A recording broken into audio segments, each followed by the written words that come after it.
Dear Detour, you took us off-road on the gnarliest trails. You asked us to measure up. So yeah, we did. When life slings you mud, sling it right back. Stay strong, Toyota Trucks. Every new Toyota comes with Toyota Care, our no-cost maintenance plan. Visit your local Toyota dealer today. Find yours at Toyota.com. Toyota, let's go places. Athletes know how important it is to stay hydrated. But did you know there are other ways to hydrate besides just drinking water? In fact, milk is a great hydration option because it actually contains water, as well as electrolytes that are lost when your body sweats. So consider taking milk along with you to your next game or competition and enjoy the taste of greatness. For more help finding your greatness, visit unbottled.com. It's time to start planning for back to school. That's why I got my kids vaccinated for COVID-19, so they can be protected from COVID when they're back in the classroom. Kids 12 and older can get vaccinated. The vaccines have been researched and tested. They're safe and they work. Getting vaccinated was quick and easy. You can walk into a pharmacy to get one. We got our COVID-19 vaccine, and I hope everyone will choose to get vaccinated too. Get a free COVID-19 vaccine today. Find a location near you at covidvaccine.idaho.gov. We're a valley-wide country store. For 100 years, we've been your #1 choice for food, fuel, farm supplies, and just about everything else you could need to get you through your day. We know you work until the job is done, and so do we. For gas on the go, or a little extra to help you get down the road, you can count on us. We are proud to employ your neighbors and to be a cornerstone of your community. We're valley-wide. Yesterday, today, and tomorrow. We're here for you. A hit in the morning, another between class, after school, and more before bed. Vaping sucks you in quick. Not to mention all the chemicals and health problems everyone's talking about. That's why thousands of teens are ready to take back their life their own way with My Life, My Quit. When you sign up with us, you'll get a free and simple quit plan that makes it easier to stop vaping. Visit mylifemyquit.com or text Start My Quit to 36072. You train, you sweat, you practice, you go for the gold, you give 110%, but most of all, you aim for greatness. And milk is the performance enhancer that can help get you to your goal.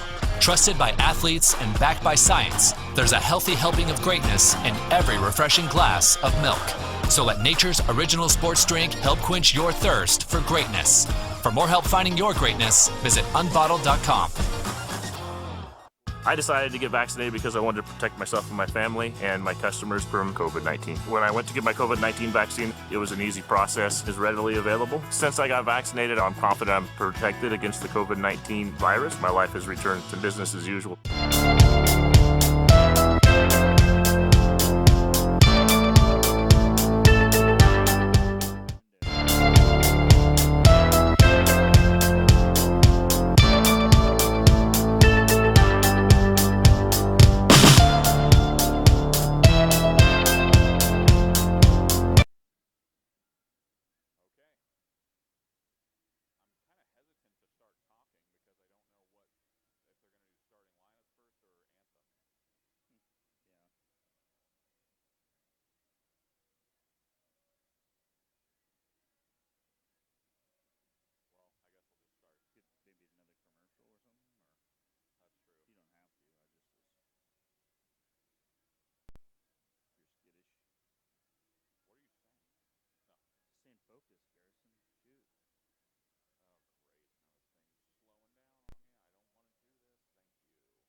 At Toyota's national sales event, we don't just help you get the perfect vehicle.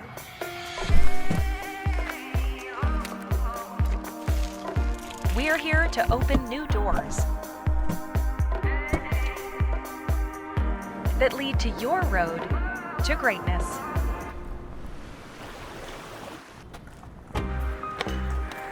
Your journey starts at Toyota's national sales event.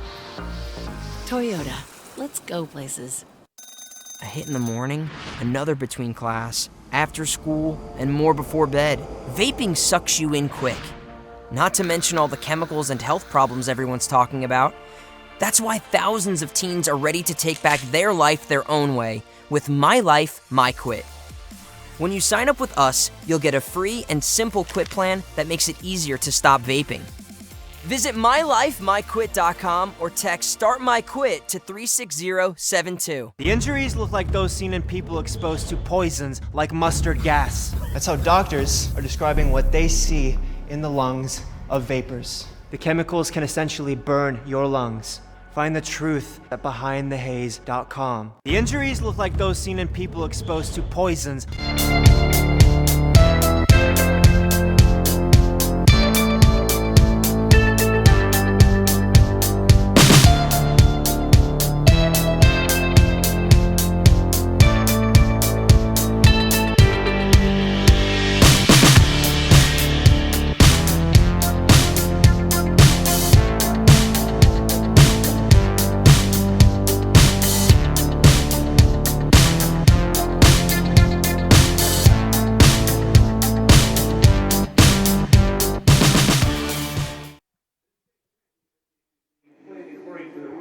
Ladies and gentlemen, welcome to another broadcast here on IdahoSports.com. This is an audio-only affair, just like last week for myself, Garrison Hardy, as well as the coach, who's always joining me in the booth, Jason Hansen. Jason, it's good to be back with you. We're bringing a championship game to the fans at home for, I think this is our first championship game together. I think it is. We're doing the ship. We're doing the ship, that's right. And today we have for you the Kendrick Tigers versus the Carey Panthers. And Jason, we've got some two talented teams here ready to do battle for all the marbles. Yeah, the whole roster is a highlight film. Just the whole fact that both of these coaches, Coach Kirkland and Coach Hobart, just squeeze that roster and get everything out of them. Now, Jason, this game has a lot of interesting storylines coming into this one. Let's start first with Carey. Carey is a dominant program in the 1A D2 division. In fact, they're talking about moving up to D1 next year. But in any case, for the last 4 years, they have been involved in championship games. Two of them with coming away with the championship back in 2017 and 2018. And then in 2019 and 2020, they finished second both times. Yeah, and they got some delicious revenge against Dietrich, the champion from last year, last week. And so, yeah, they're ready to put a stamp on their time at the 1A D2 level and head up to the big boys. And that's right. For Carey, they defeated Dietrich last week 54-20 to make it to this championship game. Now, on the other side, the Kendrick Tigers. Kendrick hoping for some revenge of their own coming into this championship game as they fell at the hands of these very same Carey Panthers last year. Yeah, and Coach Hobart has been building for this moment right now. He's got a young crew. They took on some big boys. They took on Oakley, the D1 champions from Thursday night, and then they also took on Genesee and fell to them. So they've kind of wrestled with some big opponents getting ready for this. Coach Hobart knows that this was going to be their destiny. Now, for Kendrick, we've been covering their last two games leading up into this, so we're going to get the trifecta here today. But they defeated Horseshoe Bend 48-8. Then they dispatched Castleford 46-30 in what was a back and forth affair. Jason and I were here in the Dome for that last week, and now they find themselves face to face with Carey. And Jason, that leads us to a new feature here on IdahoSports.com: our keys to victory. Let's go ahead and start with Kendrick since we're just talking about them. Jason, what are your keys to victory for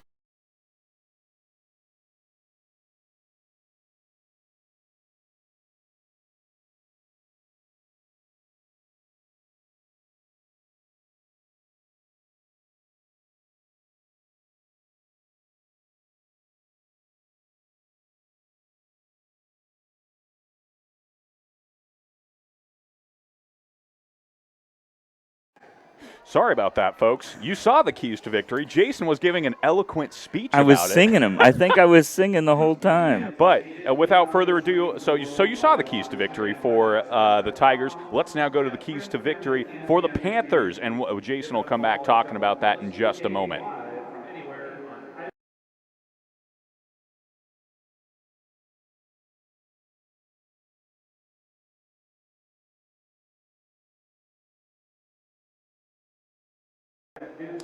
So, I didn't realize that there would be no audio for those keys to victory, but nonetheless, the fans at home saw the keys to victory. So let's see how we did as far as doing our homework.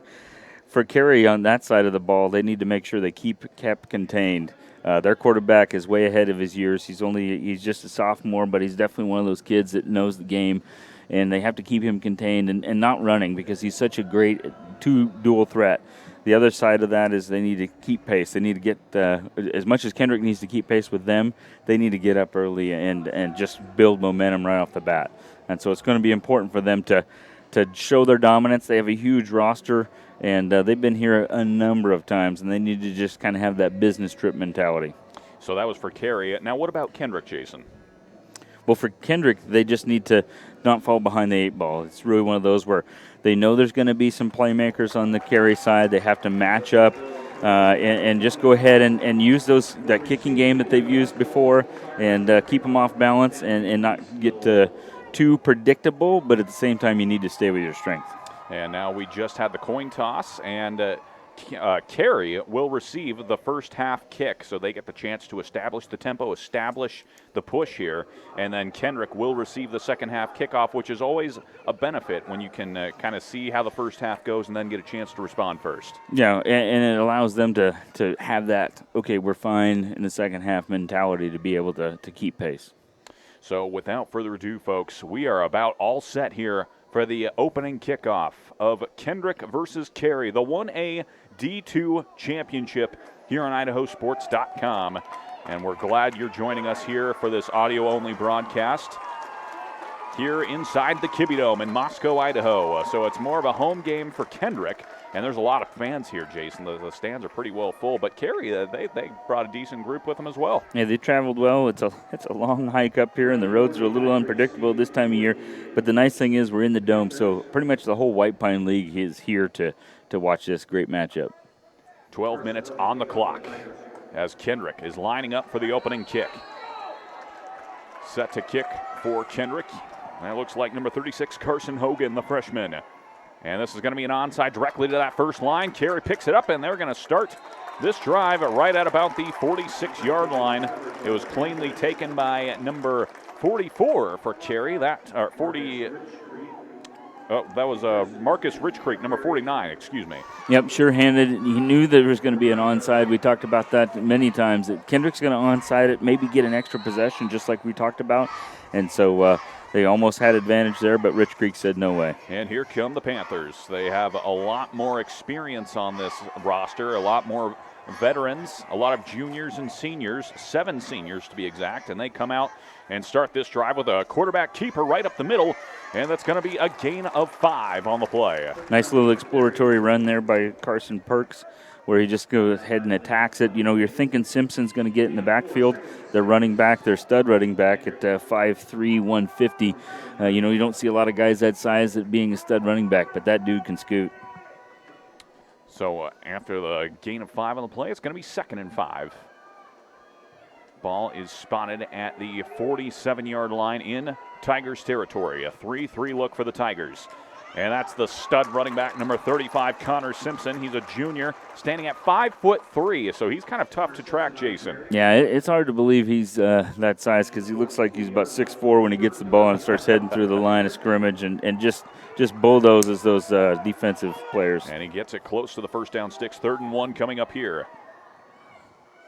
And they go back to Simpson once again, who spins out of one tackle and drives forward, still going, and he's got the 1st and more as they cut further into Tigers territory. Yeah, he practically disappeared that time. As much as I said he was a big dude, it's simply because Jack Silflo, the nose guard from Kendrick, almost had him, and then he just spun away and spun away and spun away, and pretty soon he got the first down. Fresh set of downs for the Panthers as they move forward. Ball spotted at the 38 this time, and they kind of come back in a wing-back set. 2 running backs behind the quarterback, Carson Perks, the junior. They go back to Simpson once again, 3 runs in a row. He's inside the 35, continues to drive his feet forward, and he's brought down at the 31-yard line. Jason, it's really tough to get low on Simpson to bring him down. Yeah, those legs are just churning the whole time. You'd think a guy that size, so only weighing 150, would be easy to bring down, but the opposite's true. Like you said, low pad level. I want to highlight the block of Colton Larna right there from his fullback spot, just kind of cleaning house to get him the big gain. Gain of 7 on the play, 2nd and 3 coming up here. They're staying well on schedule. 2 wide receivers to the far side for the Panthers. They're going to be used as blockers as they pitch this one out. This one is going to be brought down in the backfield. Excellent response there from the Tigers defense. Yeah, a little bend, don't break right there. They had Simpson at the slot position, so that meant Larna was in the backfield by himself, and they were able to fight off those blocks and get where they needed to be. That was a nice tackle by Dallas Morgan from his defensive end spot from Kendrick. Loss of about 3 on the play, which is going to bring up 3rd and 4. A big stop potential here for the Tigers. Granted, this is 4-down territory for the Panthers. Another 2-back setup here, a wing-back set, off-balance line to the near side. And there's a flag down. We'll see what the call is here. This could be a false start. And it is. So that's going to back them up even further, and we're suddenly looking at a 3rd and almost 10. But again, this is 2-down territory. Yeah, it was. We were talking field goals last night during the 4A game. Tonight, or this afternoon rather, you're just going to see them going for 2. But this is what Kendrick was really looking for, is to help to get ahead of the chains. 9:15 to go here in quarter number 1 of the 1A D2 championship here in the Kibbe Dome. Carson Perks in the gun. He's got 4 options here at receiver. Simpson goes in motion on a sweep. They give it to him. He bounces this to the outside, tries to get to the sideline, but good containment for the Tigers. And he's only able to get about half of those yards back. So it's going to be 4th and about 5. Yeah, excellent push out of bounds there by Jagger Hewitt. Sets the edge, gets him out of bounds, and just corrals him, pushes him. We talked about that power from Simpson with that low center of gravity, but he was able to get him out of bounds and get that important 4th down. So 4th and 5 here. Tigers come out in their 3-down linemen, 3 linebackers over the top, and 2 safeties. And we'll see what the Panthers come out in to try to get this first 4th down conversion of the night, or afternoon rather.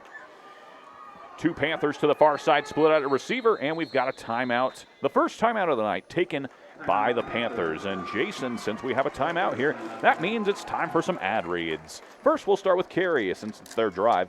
Blaine County Chiropractic. Think about how much your back does for you, carrying you around, getting you to places on time, the kids to appointments, taking you for nights out on the town. It's always there, providing constant support. So considering everything your back does for you, isn't it time you did something nice for your back?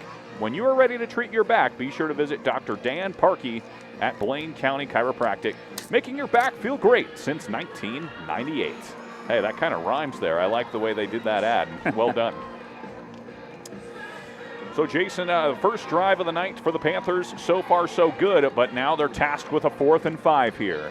Well, and I like the idea of Coach Kirkland getting his troops all on the same page. It's an important down. We talked about it was important for Kendrick not to fall behind. The opposite must be true. If Carey can get him momentum and put him in a hole, it might be hard for Kendrick to dig out of that no matter how many extra possessions they might get. 4th and 5 right here. A shotgun look for the Panthers. 2 backs in the backfield flanking Perks. He keeps it himself. Tries to get the first down on the ground. We'll see where they spot this. Oh, it's going to be close. I think we might get a measurement. This could be a measurement, just like Jason said here. They're going to spot this right at the 28-yard line, or right in between the 29 and 28. How does that work? It's a turnover on downs. The Tigers get the stop, and it's going the other way. Well, and that's an important stop that they needed. Carey was on the same page. They got a look that they liked. They got the quarterback up the middle with plenty of blockers, but they turnover on downs for them. So another storyline we may not have talked about much in this game is the difference of youth and veterans on either roster. We're going to get to see the youth here from the Tigers as basically all freshmen and sophomore on this team. As Ty Kep takes the snap, back to pass, has a clean pocket, fires it over the top, and it's incomplete, but that was pretty close there, Jason. Yeah, it was, and it was kind of an interesting formation defensively for Carey, where they had essentially 6 guys on the line of scrimmage, a couple of defensive backs. They send people deep, and they weren't able to get enough pressure. Kep was back there pretty much upright, but just out of the hands of the receiver, and it falls to the ground, and now you got that 2nd and 10, so we're going to probably see some little run game here now. 2nd and 10, ball is spotted at the 29. They're going to hand this one right up the middle to one of the Hewitt brothers. That's Jagger Hewitt, the junior. one of the few upperclassmen. Correction, that was his younger brother, Sawyer Hewitt, one of the freshmen on this team. So threw you for a loop there, fans. With only one senior on the roster, the Kendrick Tigers are built for not just this year, but many more. Lane Clemenhagen checking into the game, a sophomore who's, we've called his name a lot the past couple of weeks. Gets involved in the offense early and often. It's going to be 3rd and 2. So a big stop attempt here for Carey. We'll see what happens. Tigers come out in shotgun set, 2 receivers to the far side of the field. Kep is going to keep it himself. Pushes forward. He's got the first down. He does get the first down, but it's going to be important for him to squeeze that ball. There was a lot of white shirts, a lot of Carey Panthers right there ready to grab a hold of him, and those are the things you got to make sure you keep care of, is make sure you do not turn that ball over. Clock is just under 8 minutes here in the first quarter, 4 minutes off the clock as Kendrick huddles up and they get set for this next play. For Carey, they come out in a 2-down lineman set, 3 backers over the top and 3 secondary players over that. So they're keeping an eye on the passing game as they go to Sawyer Hewitt once again, who jukes inside and is able to pick up 4 yards on the play. It's a little bit of an unusual defense there with only 2 down linemen, but they use that second level as some exploratory players. You got a lot of speed in that second level, and they're able to kind of fight off blocks and get where they need to be. Into the game for the Tigers, Hunter Taylor, who last week had 3 interceptions and the IdahoSports.com player of the game honors. And boy, are they hoping that he has a big impact today. Shotgun set here for the Tigers. 2 receivers to the near side. One of them, Hunter Taylor. Clemenhagen goes in motion. They're going to hand this off up the middle to Wyatt Fitzmorrison. He's driven backwards. Big response there from the Panthers. Yeah, there was a host of Panthers right there. We see Rich Creek as well as number 20, I believe it was, Ellis Jansen, who were already over there. So you just have a bunch of dudes right there. They knew where the ball was going. They fought off blocks and got where they needed to be. 3rd and 7. So they're a little behind schedule here are the Tigers as Sawyer Hewitt checks back into the game. One of the talented wide receiver running back mixes here. His brother Jagger Hewitt, just as talented. Going out at wide receiver. 1 wide receiver at either side. Shotgun set here for the Tigers. Motion from far side to near side, and we got a timeout on the play. Timeout taken by the Tigers.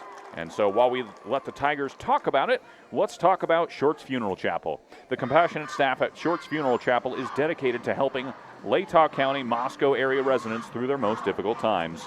Shorts Funeral Chapel has a variety of services to help best remember and honor your loved ones. Shorts offers cremation or traditional services and also offers pre-planning arrangements to help ease stress and pain for those left behind. Call 208-882-4534 to make your arrangements today. Shorts Funeral Chapel is proud to support Kendrick. Good luck, Tigers. So Kendrick with their first test of the afternoon on offense as they are faced with a 3rd and 7, and at this point, punting still an option. Well, and I think it's interesting that both of the coaches used a timeout on their first possession.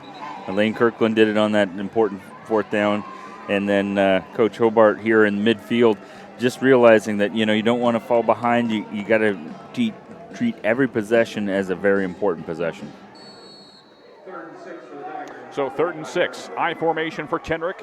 It's a play-action pass. Kep looks. He's got a couple of targets downfield, but he's being pressured. He has to roll to his left. He throws it deep downfield. A receiver in the area. It's caught!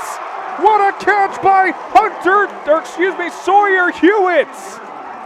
That was some crazy backyard football right there. It looked like the Carey Panthers had him corralled a couple of different times. There's plenty of defenders down there with Hewitt, but because he was able to fight off, Kep was able to fight off, block by him a little more time. He was able to sneak behind, Hewitt was, and he's able to high point the ball and gets him in some excellent field position. That was a gain of about 40 yards on that sling from Kep to Hewitt. And now the Tigers are in the red zone for the first time this afternoon. Ball on the 11. Last 3 weeks, they've been incredibly efficient in the red zone. Kep in the gun. 3 receivers, 2 on the far side. Kep keeps it himself, runs right up the middle. Tries to spin away from a tackler and does, and he's finally brought down after a gain of 5. Yeah, good initial grab there by Rich Creek, but Kep was able to spin off a couple of those. Rich Creek is playing the nose guard spot right now. matched up with some of the Kendrick big boys, and he was able to get him down eventually, but Kep was able to keep moving. So it's going to be 2nd and 5. Ball is on the 6. Tigers come out in a shotgun look here. One receiver, that's Hunter Taylor on the far side. Man-to-man coverage on the outside, and they go up middle with a run on the ground. Try to fight to the end zone, and he's brought down just short, about the 2-yard line, we'll call it. Kendrick just used an interesting offensive line formation. It went center, guard, tight end, and so it was really one of those where Carey looked a little bit scrambled up as far as not a traditional look to what you're going to match up against as far as defensive linemen. So I think they were able to explore that for getting a little closer to that first down. Jagger Hewitt comes off to the sideline here, and he's replaced by Lane Clemenhagen.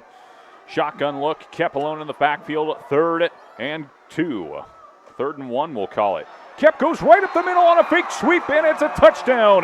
The Tigers draw first blood.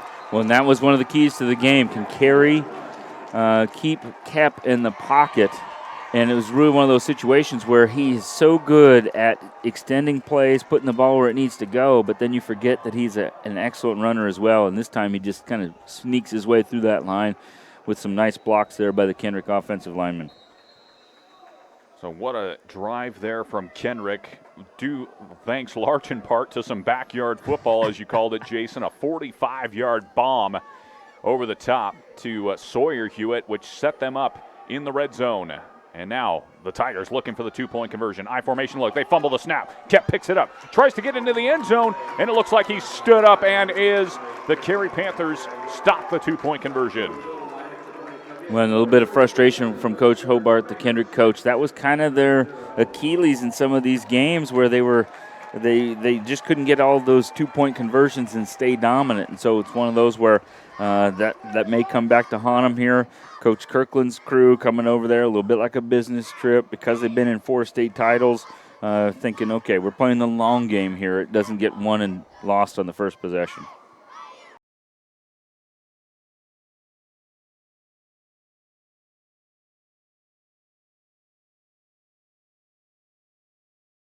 .33 seconds to go.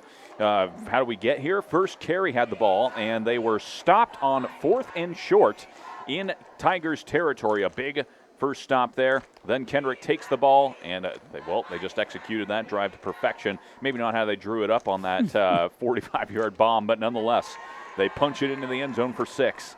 And that's how we're here now. And now the Tigers, once again, are set to kick things off. That is number 36, Carson Hogan, who will be doing the honors. His 2nd kick of the night. First time, it was an onside kick.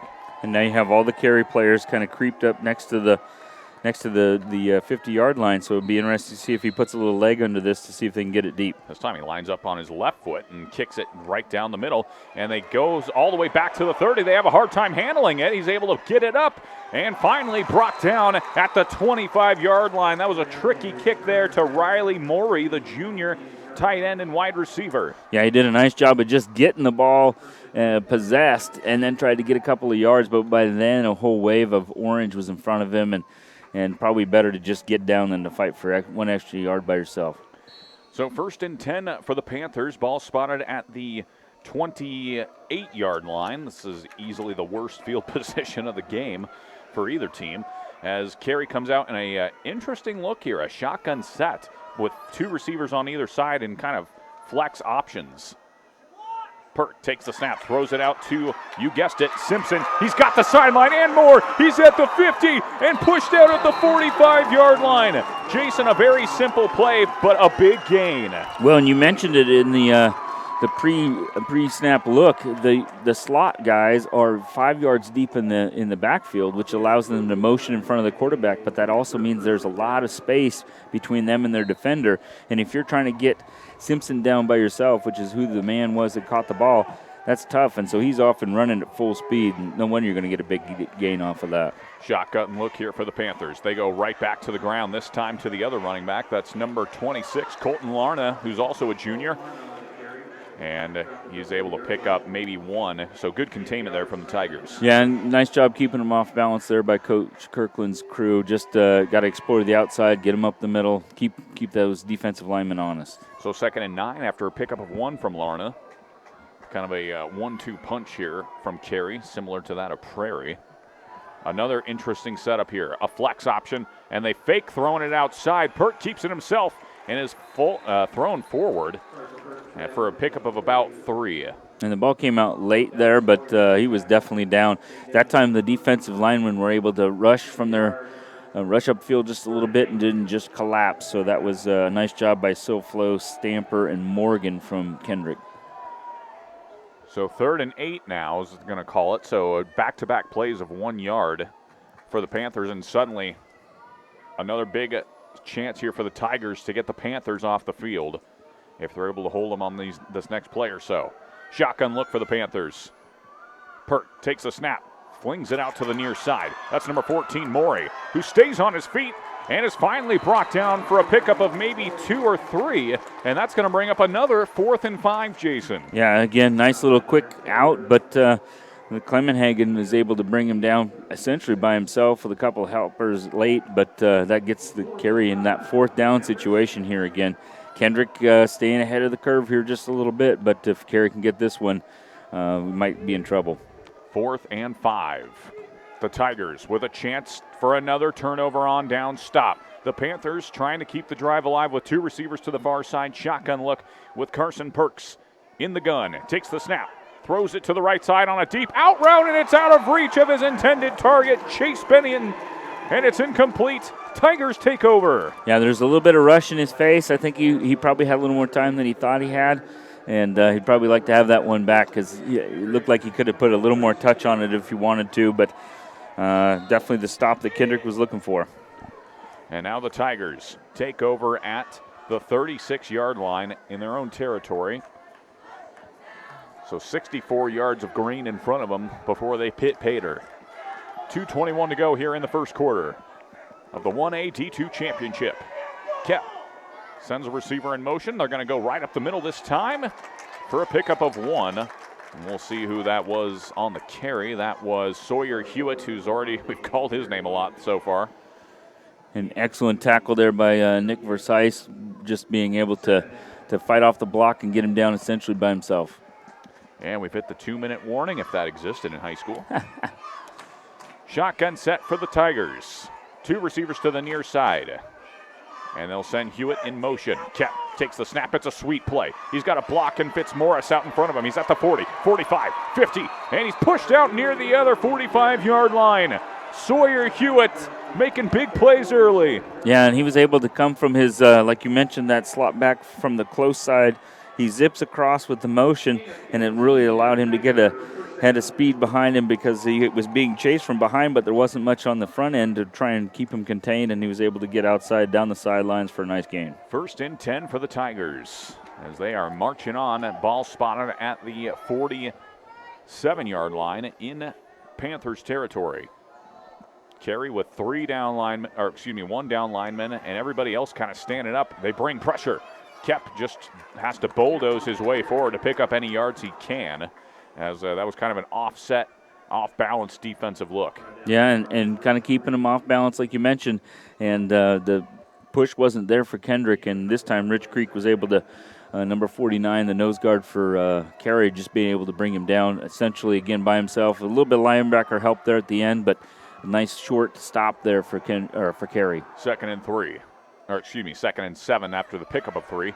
They go to Hewitt once again, who's thrown down to the ground after a short pickup there, and that's going to bring up 3rd and about 6. Carey staying with those 2 defensive linemen, which means that Rich Creek and the other defensive linemen pretty much are 4-on-2 by themselves, and so they're able to kind of muscle them up, and then Carey's using all that speed to come in behind them and fill those holes. 3rd and 6. Last time the Tigers converted a big 3rd down, it ended up in a 40-plus yard bomb. We'll see if that happens here, what they can draw up. They come out with 3 receivers in the set to the near side. Kep throws a slant route, and it's caught. That was Hunter Taylor, sure-handed as ever, and that is a 1st down for the Tigers. Excellent execution there. Yeah, like you mentioned, just a quick little slant right in front of Riley Morey. Number 14 from Carey, just able to scoop it up off the dirt and land and to pick up that 1st down. So the drive continues. That is their second third down conversion of the afternoon for Kendrick. And Kep makes his way back to the huddle with about 15 seconds on the clock here in the first quarter, and they're likely just going to let the clock run out. The officials are actually conversing with some of the Panthers players here. But that's going to be the end of the first quarter. Folks, we've got 3 to go here in a already entertaining game thus far. Kendrick leads this one 6-0 here in the 1A D2 Idaho Championship. You're watching IdahoSports.com. Here, our audio-only broadcast live from the Kibbe Dome. We'll be right back after these messages.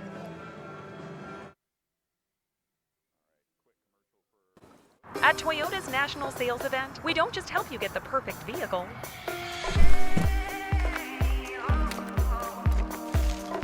We're here to open new doors that lead to your road to greatness.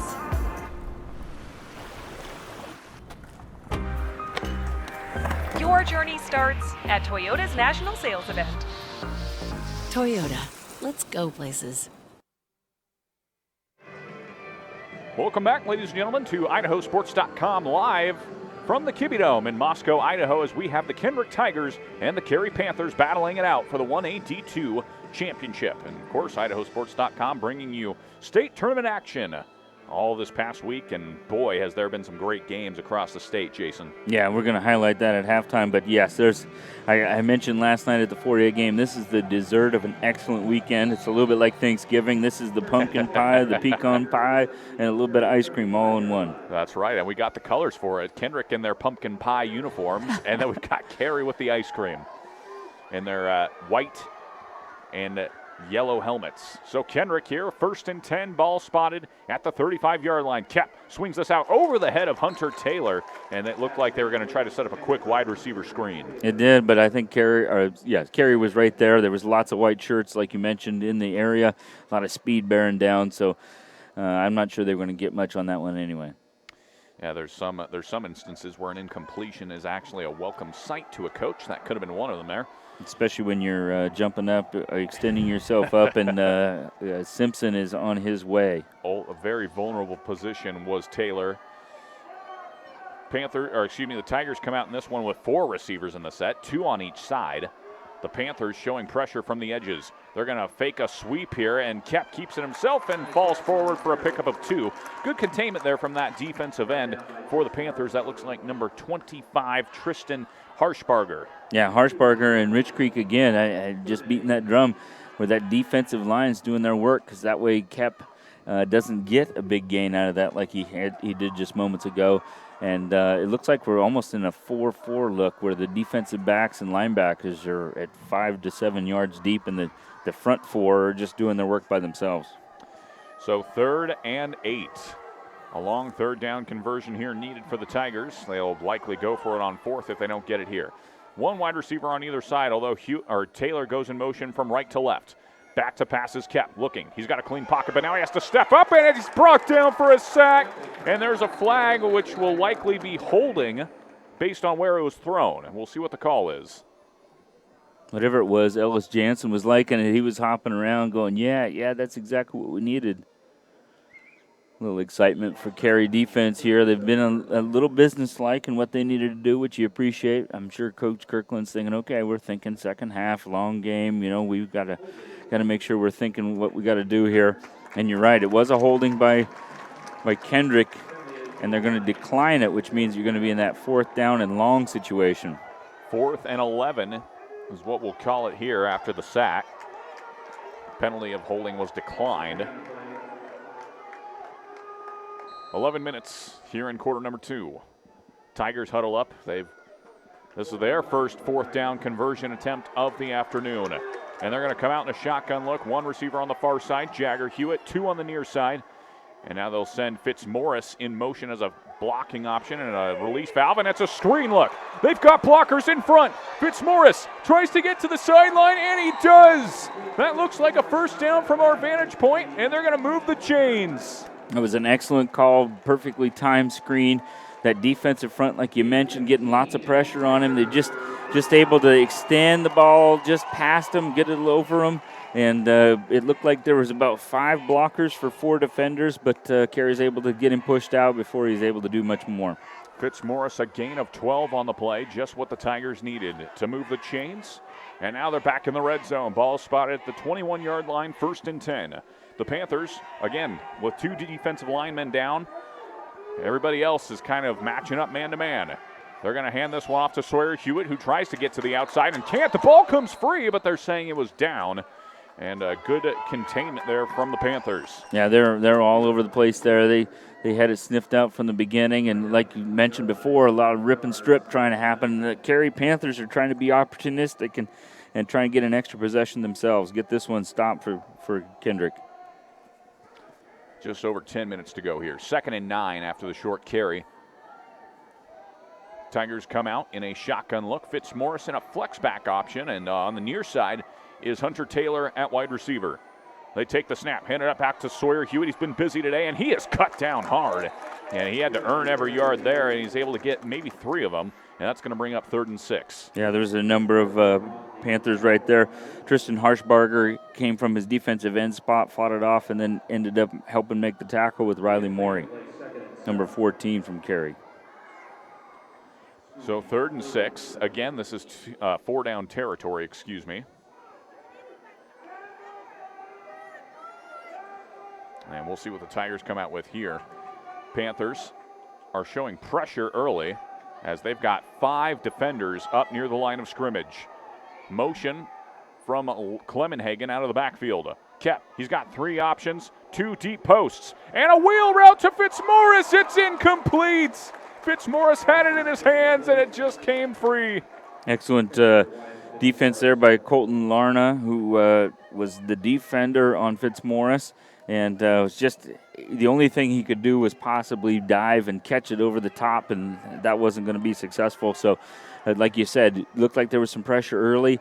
Kep was able to, felt a little rushed and probably put that ball not in the best place he could have because that pressure peeled away and there wasn't as much as he thought. 9:10 to go here in the second quarter, and it's going to be 4th and 6 after that near touchdown there for the Tigers, and they're going to call a timeout to talk about it.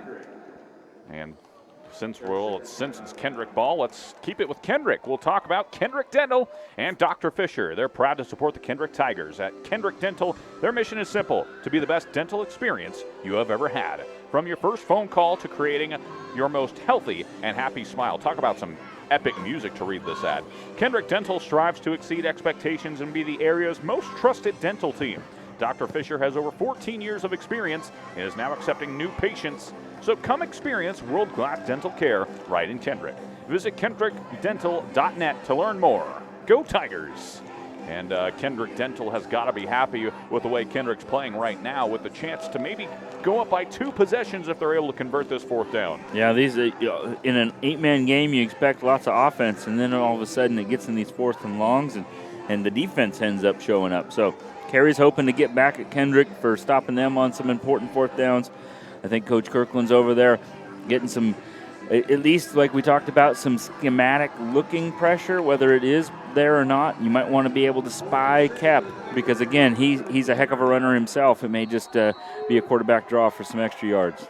Kep in the gun alone by himself. 3 receiving options to the near side. They all go out for pass. Kep has a clean pocket. He's looking. He's got time. He's got Hunter Taylor streaking across the screen. He throws it to him, but at his feet, and it's incomplete. Excellent stop right there. Harshbarger's bringing him down. There's not much he can do with it. He just gives it a fling to try and get it out there to his receiver, Hunter Taylor. But Carey's defense rises to the occasion, does what they need to do, and they're back in business. Not great field position, but you'd rather have the ball than give up that 4th down. So turnover on downs. The Panthers force their first turnover on downs of the afternoon, 1 on each side, and that's going to be 1st and 10. Ball on the, we're going to call it the 16-yard line. So 74 yards in front of the Panthers. At the 9-minute mark, they come out at 9 formation, hand it off to Simpson, and the ball is free. The Tigers recover it, and they'll take over at the 12-yard line.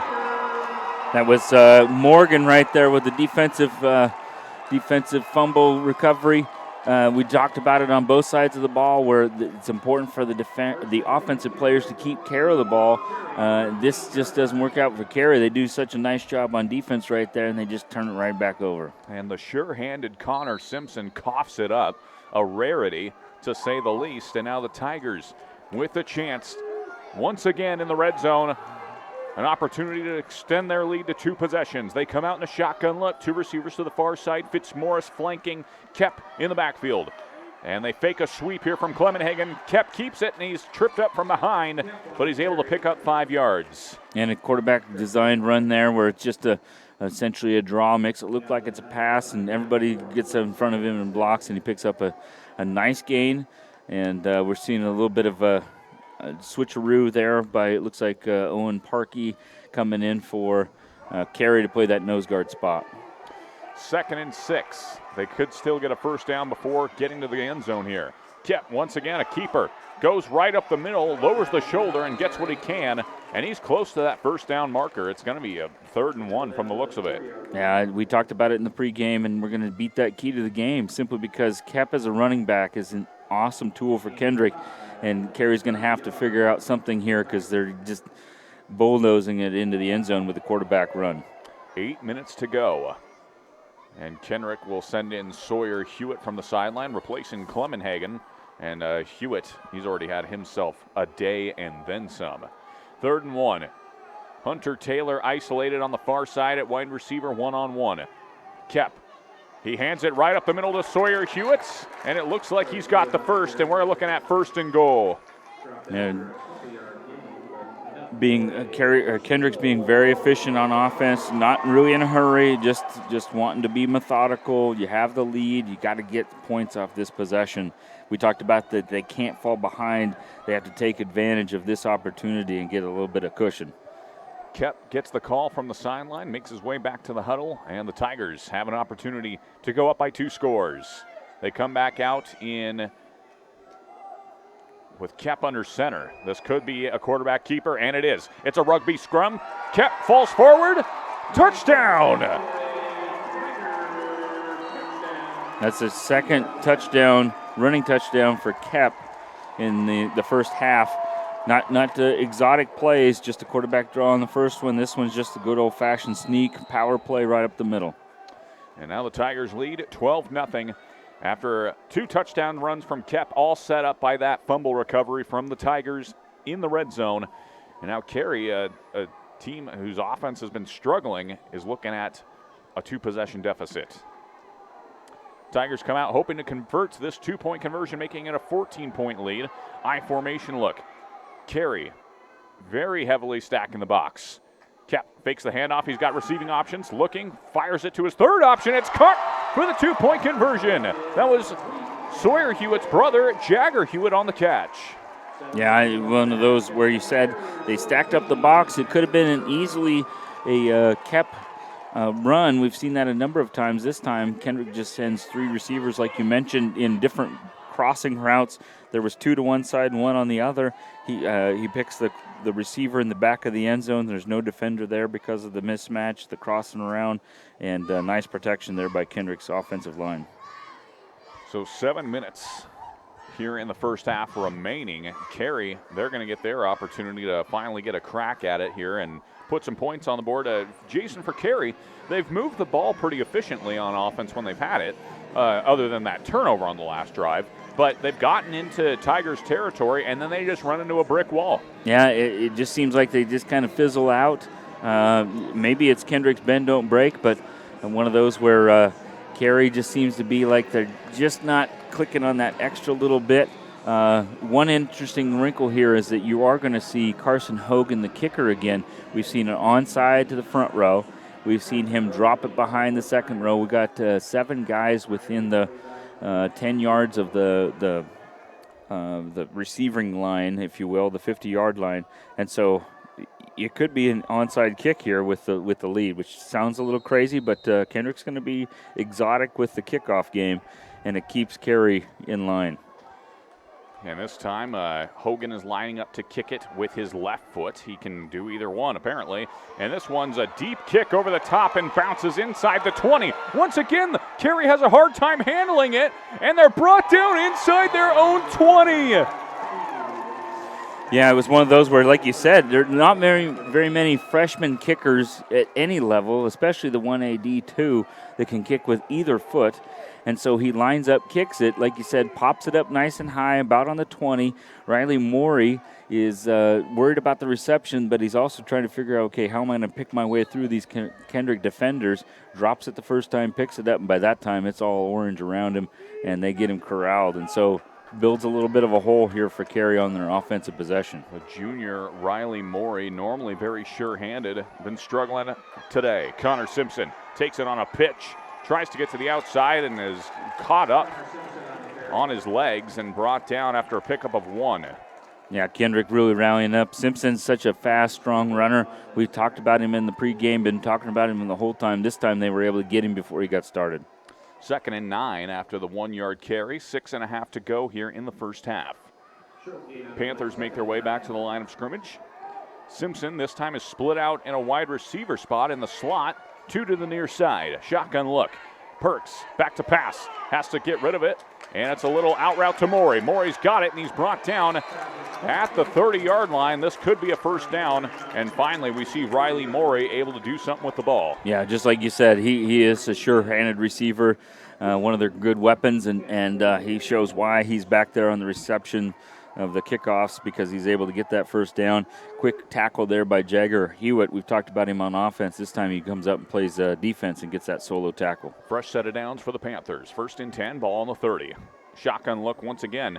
This time Perks, he's going to roll to his left. He's got an option deep downfield. It's Morey.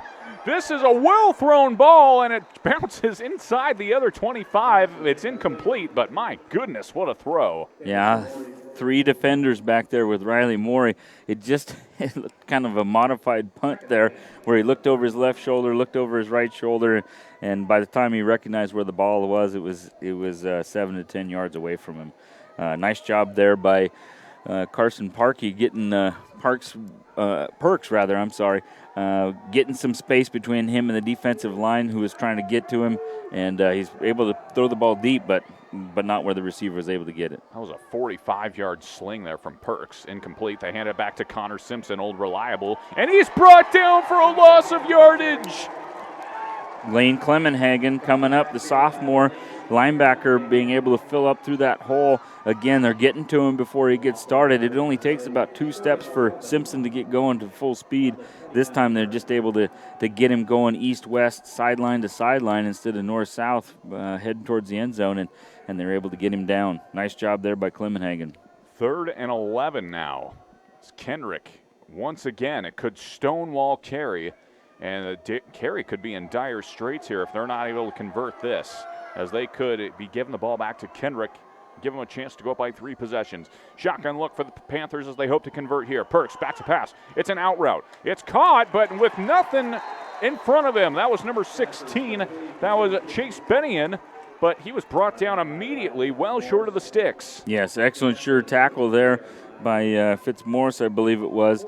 Not much he could do, like you said. By the time he corralled that high ball, he was just barely able to get his feet on the ground before the defense corralled him and got him down.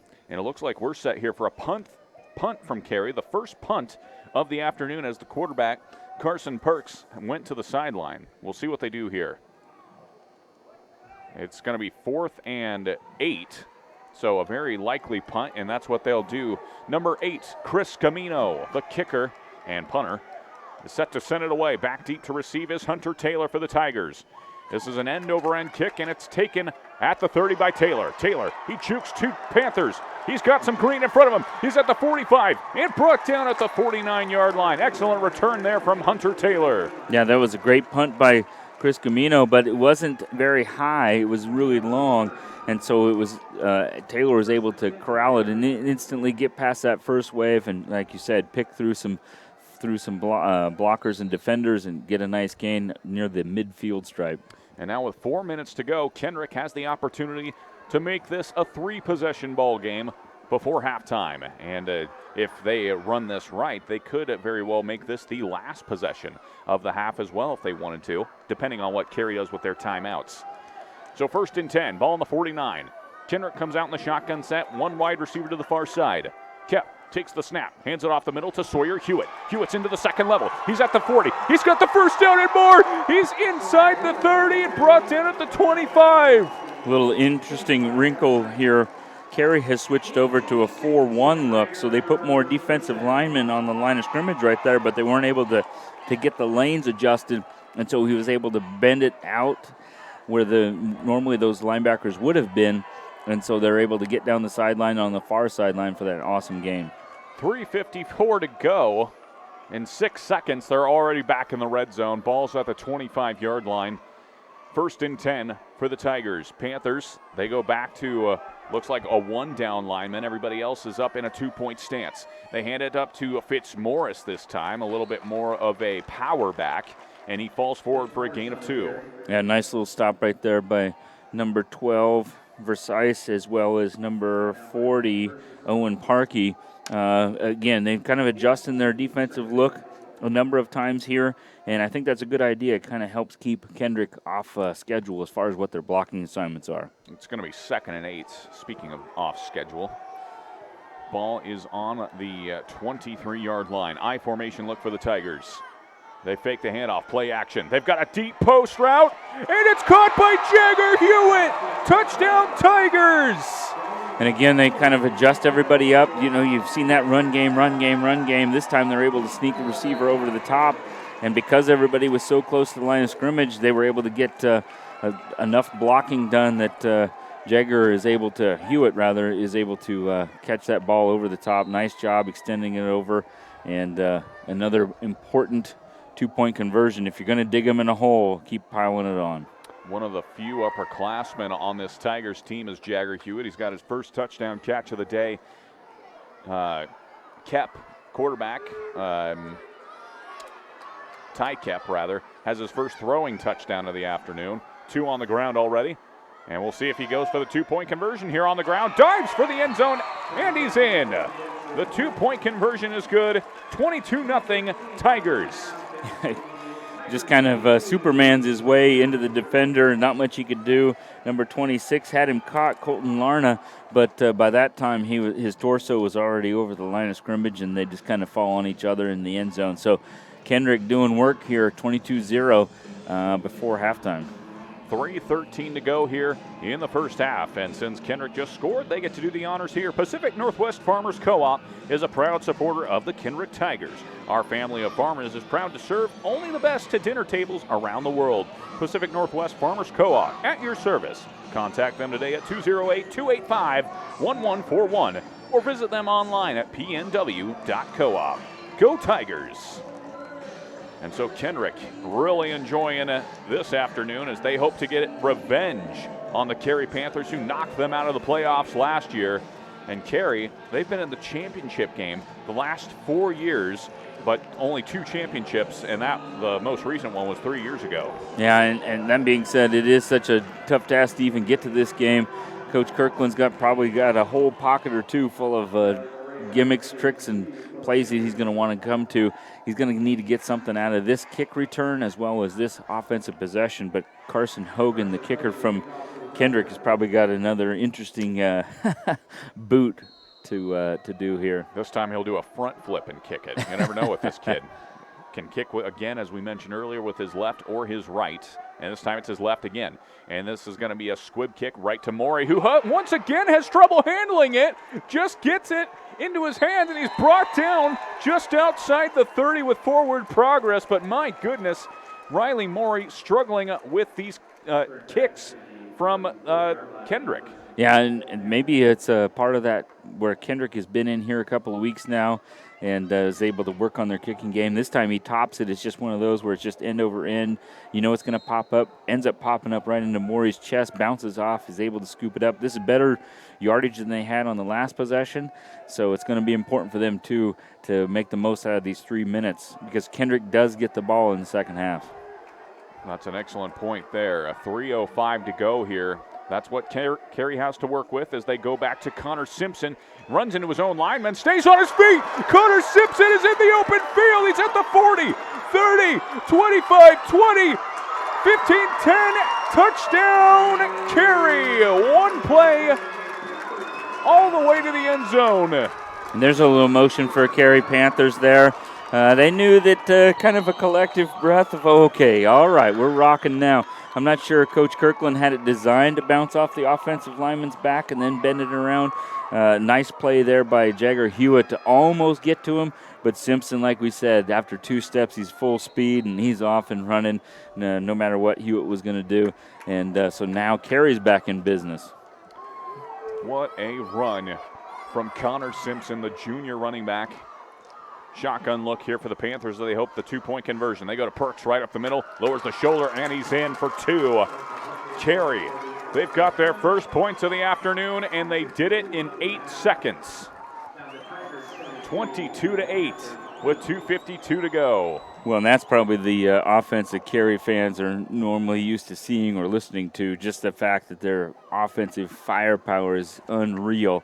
And Kendrick has done a nice job of keeping them corralled so far, but they have done a nice job, Carey has, of scoring in huge bunches, and so this is what they're normal used to. Let's take a moment to thank Dusty's Electric for quality and affordable electric repair and services in Carey. Contact Dusty's Electric. Dusty's Electric is a proud supporter of Carey Athletics and wants to wish the boys good luck at state. And we'll also say Snow Bunny Drive-In, a proud supporter of athletics across the Wood River Valley.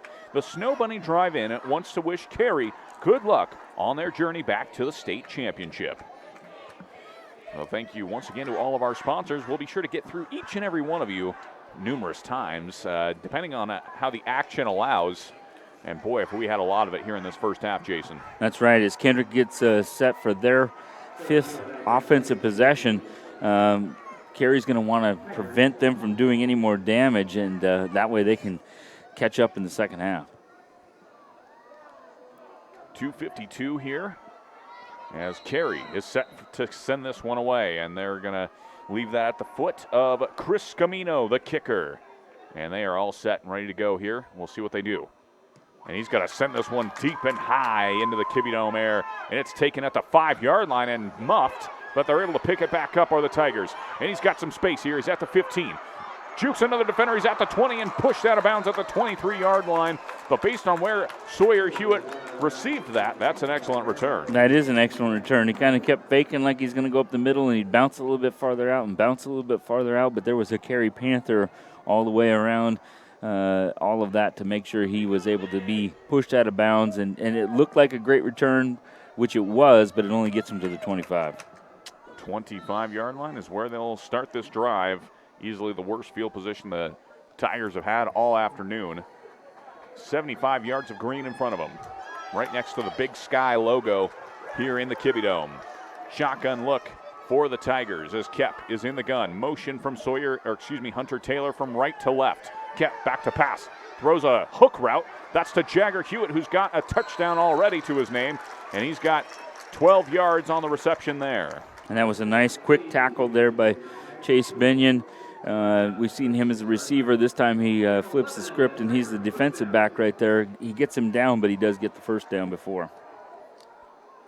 2.5 minutes to go here for the Tigers. They could potentially add another touchdown to their total, which would be big considering they get the ball to start the second half. Shotgun look here, once again for the Tigers. 2 receivers to the far side. Correction, Clemenhagen goes back in motion, sets up in the backfield, and this one's brought down in the backfield. That was number 49 from the Panthers, Marcus Rich Creek. Yeah, Rich Creek's 5th tackle. This time it was essentially a sack simply because he's able to grab ankles and get him down by himself. And of course, number 25, Harshbarger, is there. And, well, wait a minute there, announcer. I was right there too, but Rich Creek did most of the work. Well, that's why we have a color commentator as well here, Harshbarger. Get off my back. 1:40 to go here in the first half. Clock is rolling. Kep in the shotgun set. Fitzmaurice goes in motion to a hatchback look. They pitch it out wide to Hewitt. Hewitt, he's at the 40. He cuts back outside. He's at the 45. First down and more. Pushed out of bounds at the opposing 45-yard line. Excellent run there from Sawyer Hewitt. Yeah, for Carey fans, it looked like Simpson was running the ball simply because he kind of looked like he was going to bend it inside, and then he broke it outside. And so he was able to, once again, get outside, get down the sidelines, get himself pushed out. If you're a Kendrick fan, that's what you were hoping for anyway, because that stopped the clock at 1:27. And so maybe they could get some more points here in this first half. We'll go ahead and call it the 46-yard line, actually. 1st and 10 for the Tigers. Kep takes the snap, and flags are all over the place on either side of the field. False start is the call. And again, Carey just trying to prevent Kendrick from getting any more points this half, because, again, Kendrick is going to get the ball after halftime. And so definitely one of those where they just got to get out of this first half. As much as they're probably frustrated being down 22-8, it's really one of those where you don't want to be down any worse. That would put them in some dire straits, especially with Kendrick getting the ball to start. The second half, as we mentioned before. 1st and 15 after the 5-yard penalty. Ball is now at the 49-yard line in Kendrick territory.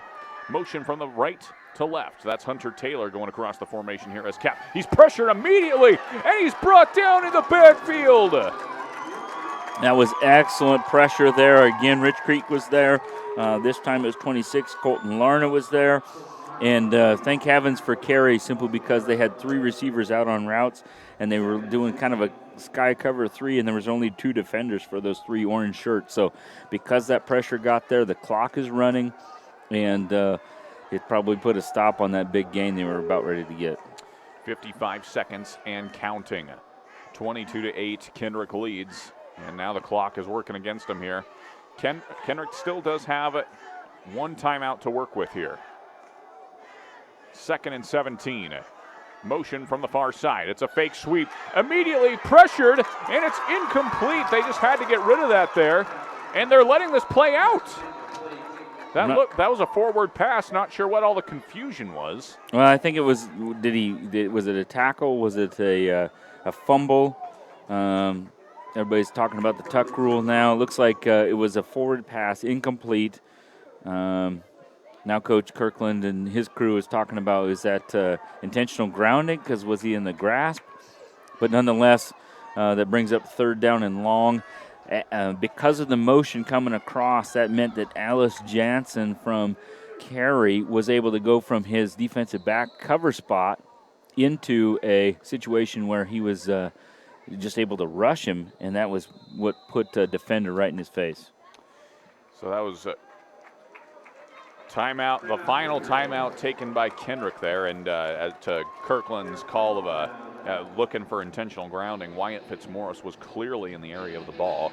It's going to be 3rd and 17 here. Final timeout taken by Kendrick with 35 seconds to go. Ball on the 48-yard line, so still a lot of yards to gain before they're 52 yards of green in front of them before they're able to punch it into the end zone here. But we've seen Kendrick. They have the ability to air it out pretty deep. Yeah, well, maybe it's just one of those where they have a play designed, and then it's like, okay, at the end of it, backyard football. Let's just go ahead and razzle-dazzle something with Kep throwing to somebody deep over the top after he gets away from about 3 defenders. And why not? That being said, Coach Kirkland, 35 seconds left in the half. You just got to get out of the half.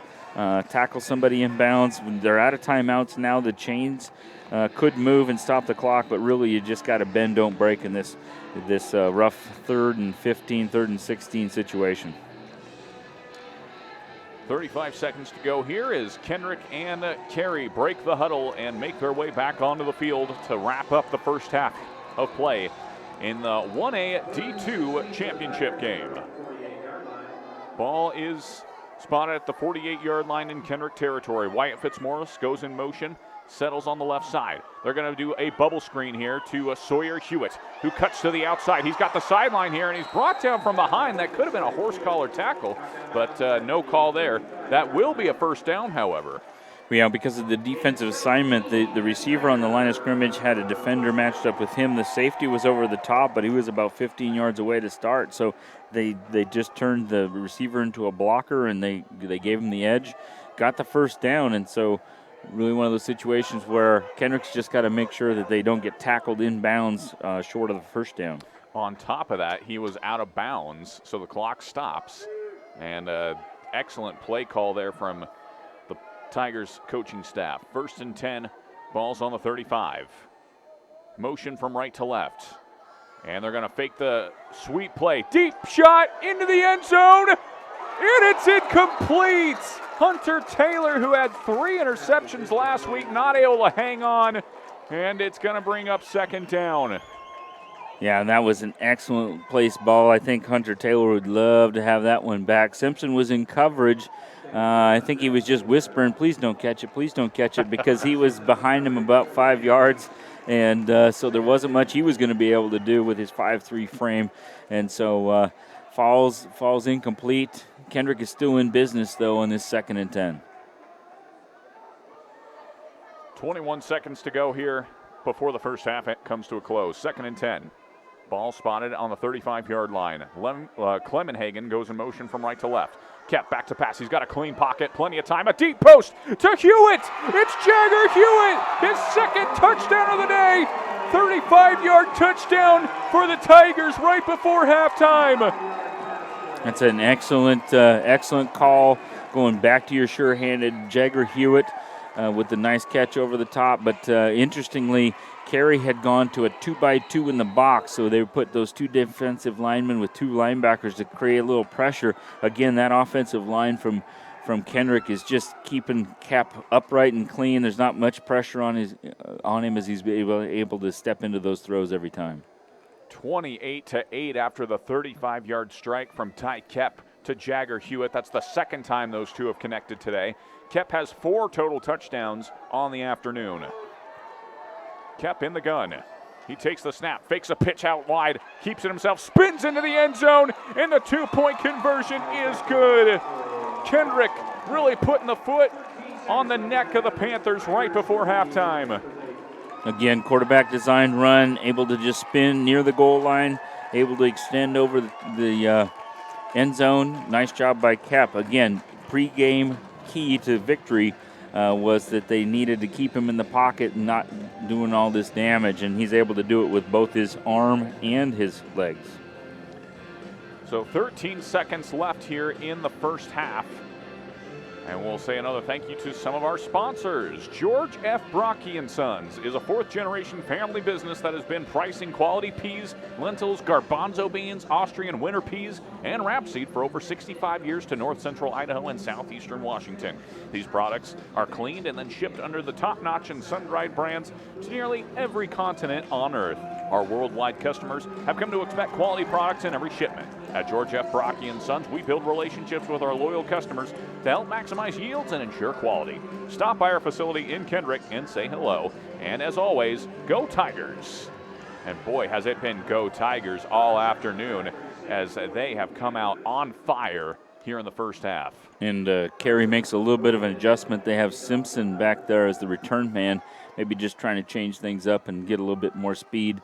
Never quite sure what Carson Hogan's going to do as the kicker for Kendrick. Carson Hogan, once again, lining up with his left foot in mind here, as this is more of a chip kick, and it's taken at the 40, and the Panthers just have to dive on it.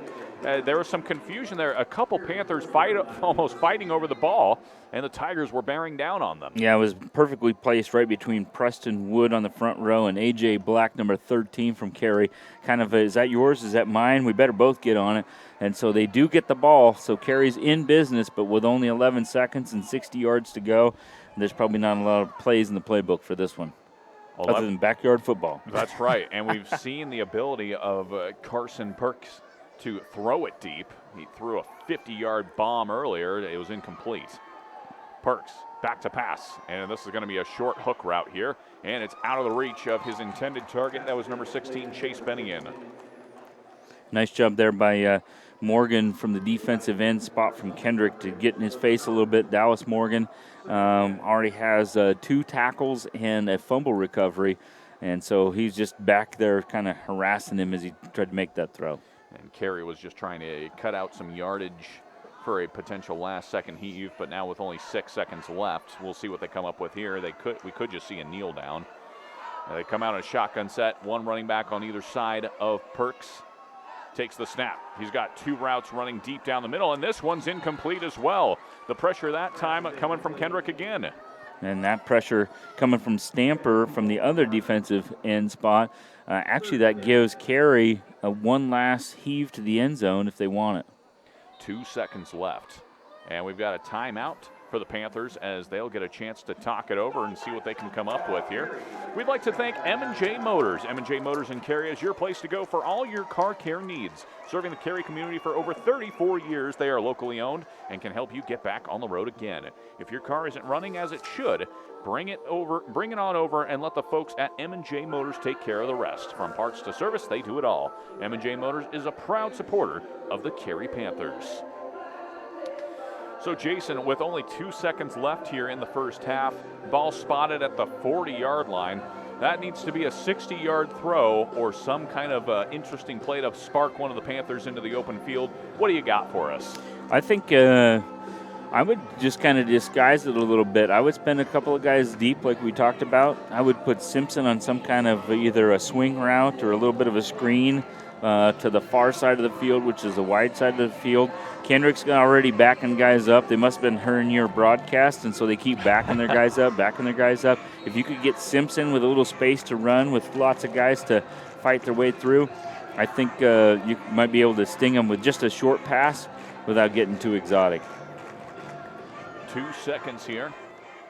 And they've got 2 wide receivers on the far side. That's Bennion as well as Riley Morey, a senior and junior respectively. They need to come up big here. 2 receivers going deep. Perks looking. He has to roll to his right. Steps up into the pocket and fires deep. And it's well out of bounds, out of the reach of his intended target, Chase Bennion. And that is the end of the first half.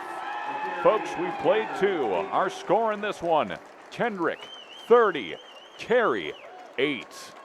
A dominating performance here for Kendrick thus far. Jason and I will have the halftime show coming up for you shortly. But first, we want to step away and thank some of our sponsors. We'll be right back here on IdahoSports.com.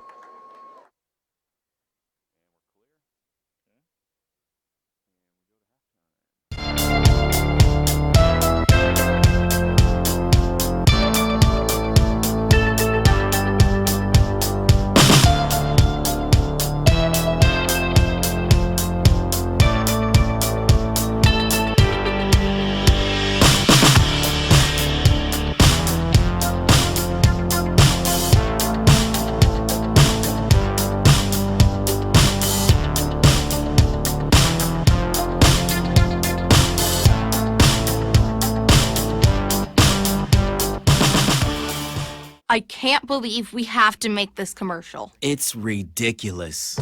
You'll think it's ridiculous too. Listen to this. This commercial is about, well, it's about parents being rude at high school athletic events. Ridiculous, right? It gets worse. Studies show more than 75% of new high school officials are quitting because of bad adult behavior. So now there's a shortage of refs here in Idaho, in almost all sports. No officials means no more games. Is that what you want for us? Come on, parents. It's time to grow up. Cheer for your team. Be proud of your children. But stop being so ridiculous. And don't make us run another commercial. Because we will. This message presented by the Idaho High School Activities Association and the Idaho Athletic Administrators Association, reminding you to always practice good sportsmanship. You've heard it before. There is no I in team, but there is an I in dairy. Dairy foods are a great source of protein, which is vital for helping rebuild and repair muscles after exercise, so your body can be at the top of its game at your next competition. So grab some milk, cheese, or yogurt after you work out, train, or play. Yes, it's true. There is no I in team, but there is an I in win. For more help finding your greatness, visit unbottled.com. It's time to start planning for back to school. That's why I got my kids vaccinated for COVID-19, so they can be protected from COVID when they're back in the classroom. Kids 12 and older can get vaccinated. The vaccines have been researched and tested. They're safe and they work. Getting vaccinated was quick and easy. You can walk into a pharmacy to get one. We got our COVID-19 vaccine, and I hope everyone will choose to get vaccinated too. Get a free COVID-19 vaccine today. Find a location near you at covidvaccine.idaho.gov. A hit in the morning, another between class, after school, and more before bed. Vaping sucks you in quick. Not to mention all the chemicals and health problems everyone's talking about. That's why thousands of teens are ready to take back their life their own way with My Life, My Quit.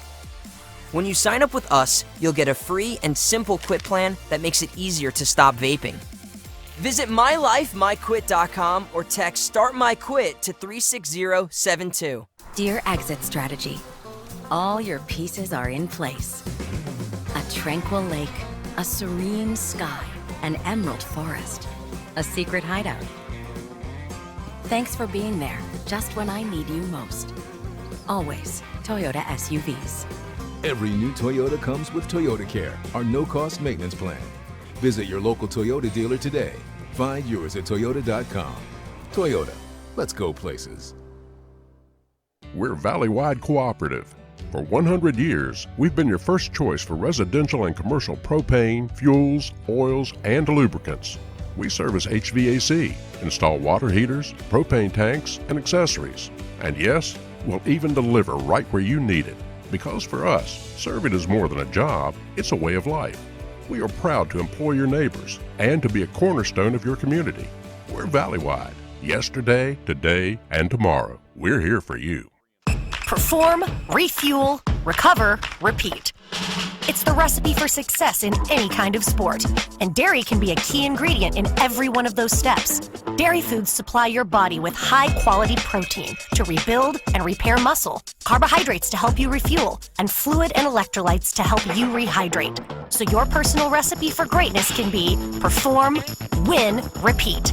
For more help finding your greatness, visit unbottled.com. I decided to get vaccinated because I wanted to protect myself and my family and my customers from COVID-19. When I went to get my COVID-19 vaccine, it was an easy process, is readily available. Since I got vaccinated, I'm confident I'm protected against the COVID-19 virus. My life has returned to business as usual.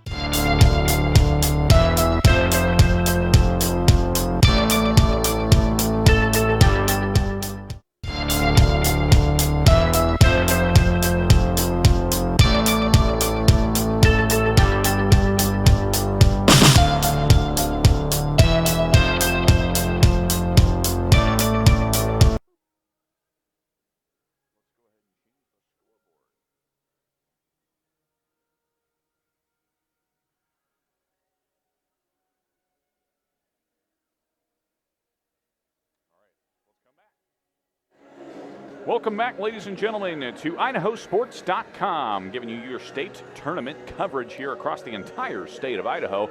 Today, we're up in the Kiwi Dome for the 1A D2 state championship featuring the Kendrick Tigers and the Carey Panthers. And boy, oh boy, Jason, did the Kendrick Tigers run roughshod over that first half. Yeah, they not only stayed on pace with our keys to the game, but they actually jumped in front of them a couple of different ways with just making sure that they got momentum and kept momentum and just kept pouring it on. And let's kind of give you a brief rundown over how we got to this point. First, obviously, Kendrick struck first, going up 6-0 through the legs of Ty Kep. They were unable to convert the two-point conversion. Then we go back to the next touchdown. This time, it was set up by the defense of Kendrick. Inside of Carey territory, the normally sure-handed Connor Simpson fumbled the ball, and it was picked up by the Tigers, who at the 10-yard line or so, who then took it in a few plays later to go up 14-0 with the two-point conversion. And, the Tigers were able to throw in another touchdown, this time from Kep to Jagger Hewitt through the air on a deep corner route, 35 yards or so, and that made the lead at 22-0. finally, Carey, through the legs of Connor Simpson, the muscle hamster, we'll call him, it went a measly 50-some yards for the touchdown on the ground, and Carey was able to get on the board with 8 points, but they left a little bit too much time for the Kendrick Tigers, who had over a minute and a half to go down the field and put up another touchdown. This time, Jagger Hewitt once again on a deep post route, another 35-yard screamer from Ty Kep, who has 4 touchdowns.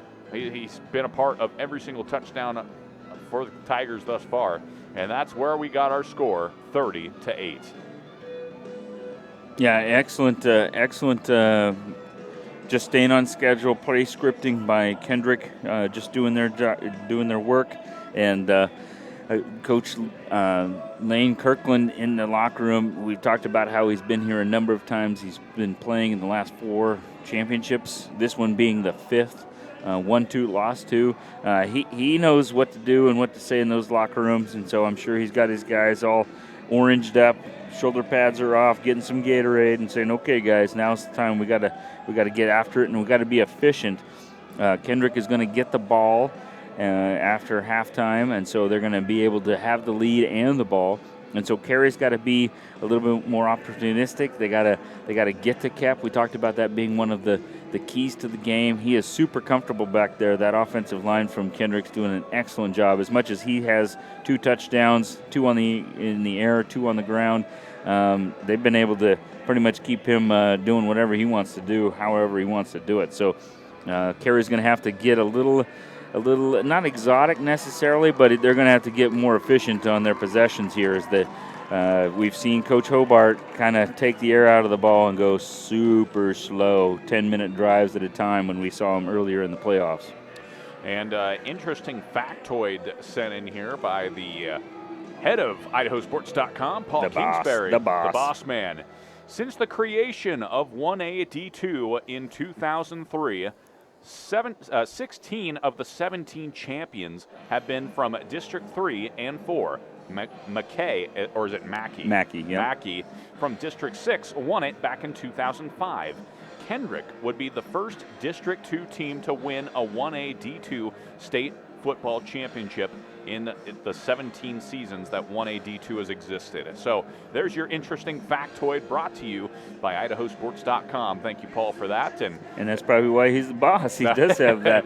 And just to kind of build off of that, Kendrick's last title was back in the days when it was unified. If you go back far enough, in 2002, right about the time of the split, they had won just an 8-man football. 1A was just all together. There wasn't a big school, little school, so everybody played at the same level. And they did win that championship in 2002 during the dominant years. Not to say Kendrick hasn't been dominant other years, but as far as walking away with blue trophies and banners, Kendrick has been in the championship somewhat recently, game that is. In 2016, they were able to be in there against Salmon River, but they lost it, so they got a second place trophy. But the last time that they were champions, it was in 2002. But that doesn't mean that Carey doesn't have a game plan for what's going on. We've already seen 2 quarterbacks this year for Carey. Not to say that's what's going to happen here, but they have lots of weapons, and they can kind of move guys around as they need because they have a huge roster, and I'm sure there's a lot of guys in there just chomping to try and get back on the field. Now, Jason, if there was a team that's going to come back from a big deficit, it would be the Carey Panthers. I mean, this is a program with a lot of tradition. You went ahead and printed off the Panther football season record and state placing from 1988 all the way to here we are now, 2021. Out of those 31 years you printed off, they've gotten a state trophy 20 times. That is unbelievable. Yeah, who does that? I mean, that's as good as most leagues, right? No matter which level you're talking about. So, yeah, the Lane Kirkland, who's been the driver of this program for the last 21 years, he's probably got the book that we all want to read on what to do in this situation. Yeah, and let's go ahead and Kirkland's first year was back in 2001. Since then, he's won a state title in 2006, 2008, 2010. A little bit of a break there. Still plenty of playoff action. But then back in 2017 and 2018 are the most recent championships that the Panthers have had. And in 2019 and 2020, they finished second. And right now, they're on pace to, unfortunately, finish second again. But again, this is a team that can certainly strike quickly, as we've seen on the ground from Connor Simpson in the first half. Yeah, and it's going to be interesting and fun to see what happens. So, Jason, from Carey's side, obviously Kendrick, they start with the ball here to potentially add even more of a comeback, or more points on the board. From Carey's side, what are some keys to maybe cutting back into this game? I think it's a little bit what they've been doing. They have kind of changed up their front a little bit. You hate to lose the pressure, and you hate to get too predictable on what you're going to do. You can't have your cake and eat it too necessarily, but you're going to have to change some things up, maybe make it a little more frustrating for the offensive linemen from Kendrick as far as what they're going to want to do on offense. Kendrick, that is, if you can do some defensive adjustments to keep Kep and his offensive linemen a little frustrated, I think that goes a long way. As well as we just mentioned, Carey has a whole bunch of weapons, right? We have all kinds of guys marked up all the way across. They have got to get maybe on another page of what they do offensively and do some things that Kendrick may not be as prepared for, and so that way they can get a little frustrated on defense as well. And we've got about 1 minute and 45 seconds here on the clock before the start of the second half. Here come the Kendrick Tigers onto the field. The Panthers are already out there on their sideline, getting stretched out and ready to go. So we want to thank another one of our sponsors here, Valley Tile and Floor. Locally owned for 20 years, let the experts at Valley Tile and Floor in Haley help you find the best flooring solution for your residential or commercial property. From carpet and cork to hardwood and marmoleum. Marmoleum, there's your word of the day, folks. The team at Valley Tile and Floor provides the best premium flooring options and installation services. Don't let flooring cost you a fortune. Start planning your next project and request a free estimate today by calling Barbara at 208-788-4840 or visit them online at www.valleytileandfloor.com. Valley Tile and Floor, proud supporters of Carey Athletics. So we've got another 3 minutes on the board here as Kendrick's getting some time to warm up here. Jason, let's go over to the Kendrick sideline. What a dominant first half, but we've seen this in the past where a team will come out blazing in the first half. Everything's going right for them, and then suddenly the momentum shifts the other way. What does Kendrick have to do to avoid that? I think they just got to stay true to what they want to do. They came out without shoulder pads on before the game started. They came out of the locker room last. It's kind of a hiccup that when you come out of the locker room, you actually get 3 more minutes, which has always been frustrating to me. If I'm the first one out on the field, kind of like Carey was, and then you got to go over there and stand around for 3 more minutes, man, that frustrated the heck out of me. Right now, Kendrick is getting warmed up, a little bit like a business trip. They cannot get so ground and pound heavy. That's not who they are. So they can't just try and get too conservative and play not to lose, as your dad would always tell me. You got to get after it, and you got to do what you do, but at the same time, don't get chancy with the ball. Let's say I'm sure there was a lot of talk of making sure that you are ball secure every time that you're doing some special teams. As much as Kendrick wants to get tricky, they can't get stung by a potential onside here by Carey. So I'm sure it's just about staying with the basics and staying who you've been all year. And so there are your keys to success from the coach, Jason Hansen, who's seen plenty of action up here in District 2 in his time. And folks, are you interested in joining the team here at IdahoSports.com?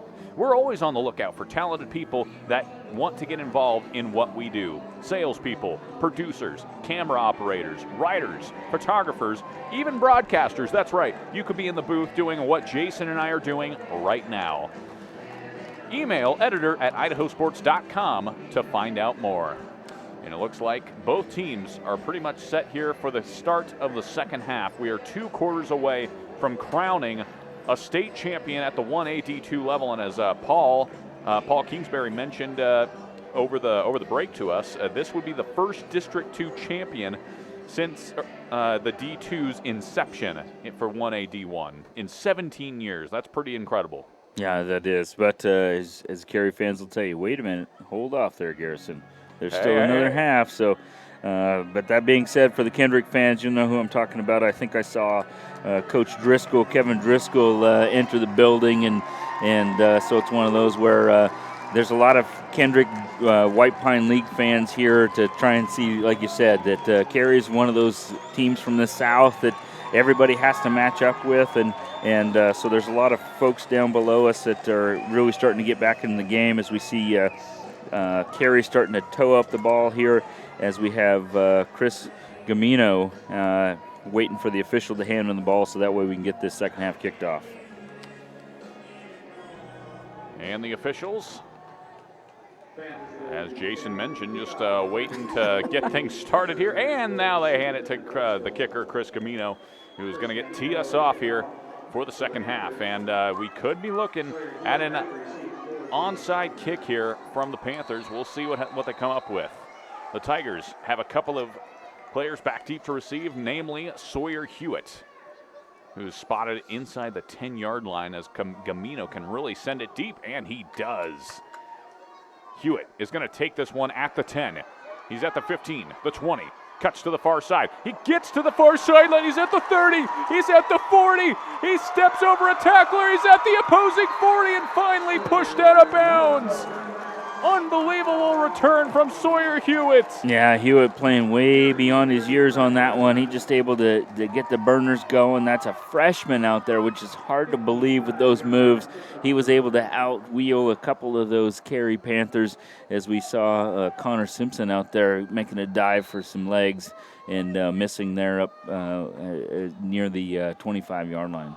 So 1st and 10 for the Tigers, and they're going to take over. Ball spotted at the 35-yard line.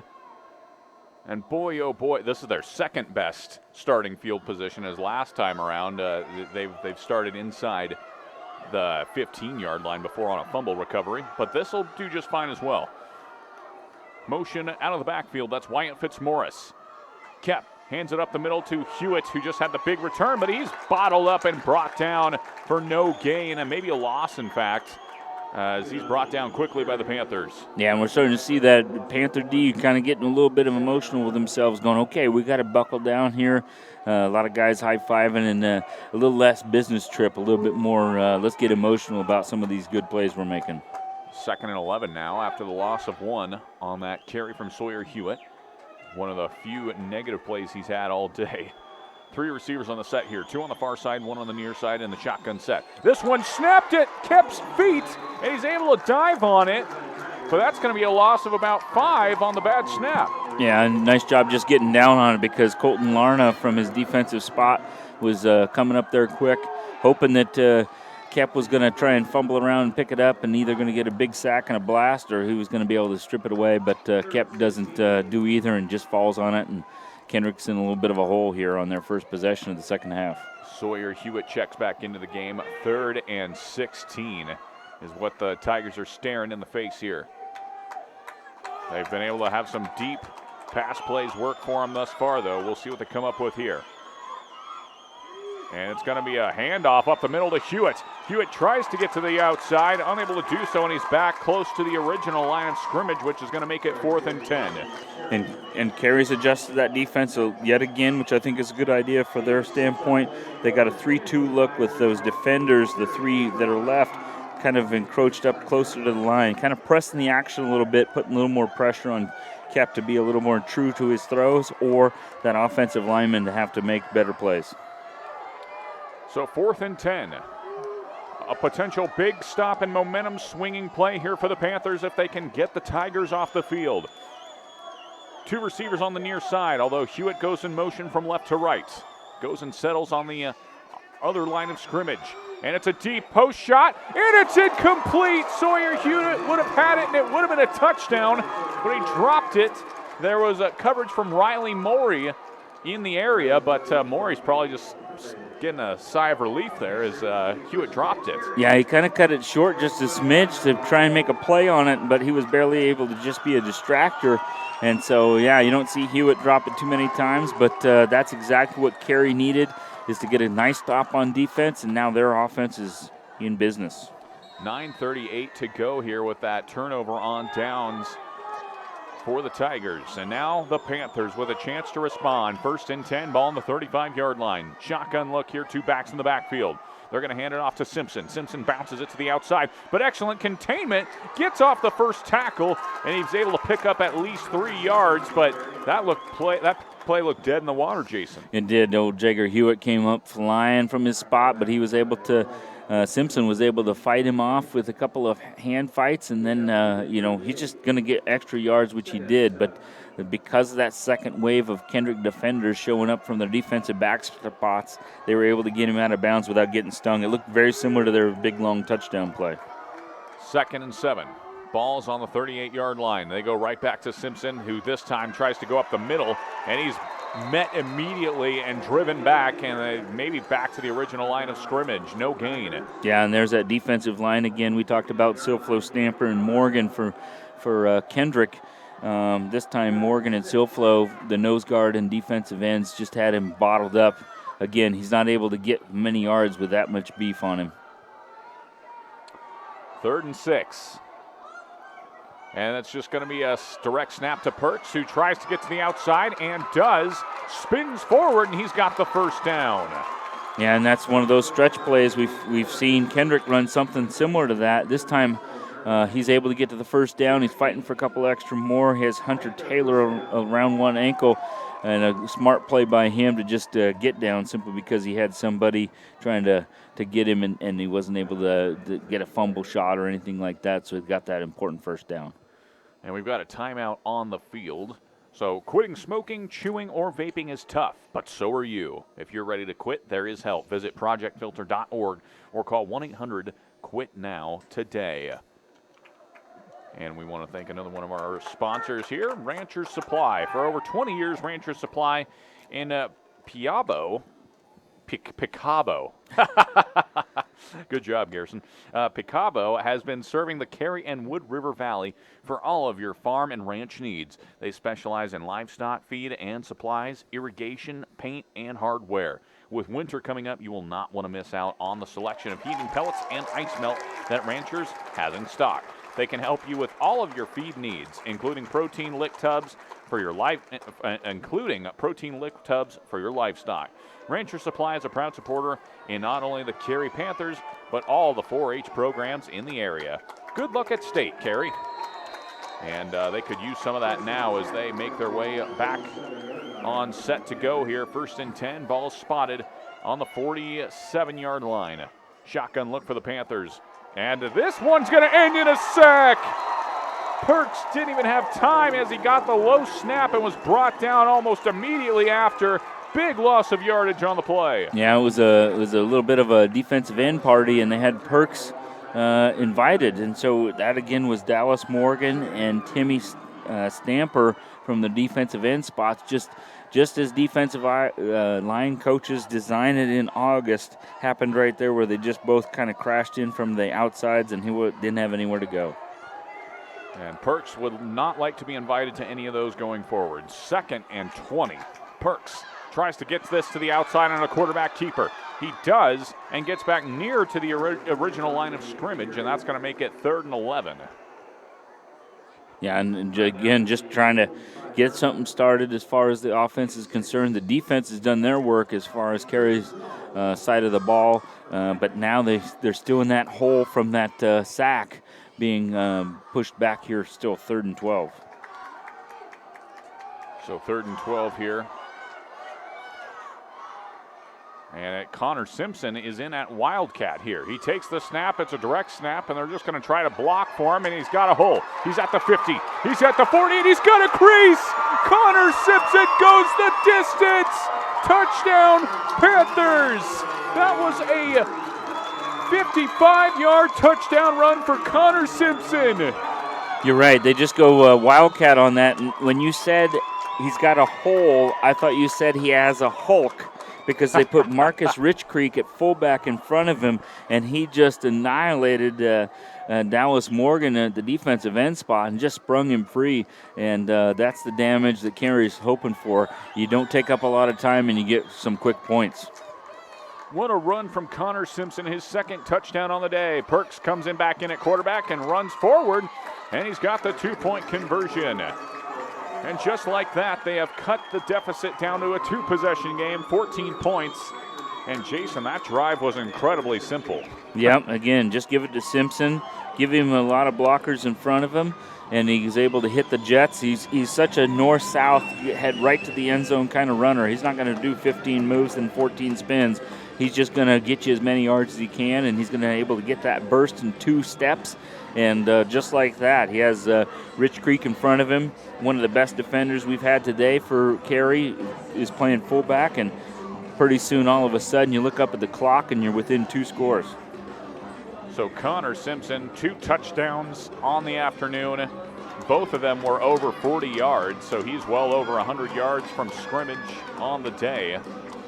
And he is showing out big time, the junior running back here. It's hard to believe he's only a junior, as you and I were calling a game for his last year. Yeah, I thought he was a senior then, the way he plays. Some of these guys that play at this smaller level, everybody kind of thinks it just kind of, it takes a long time to develop. But, man, you take Kep from one side and Simpson on the other. We just have some great players on all aspects of this game.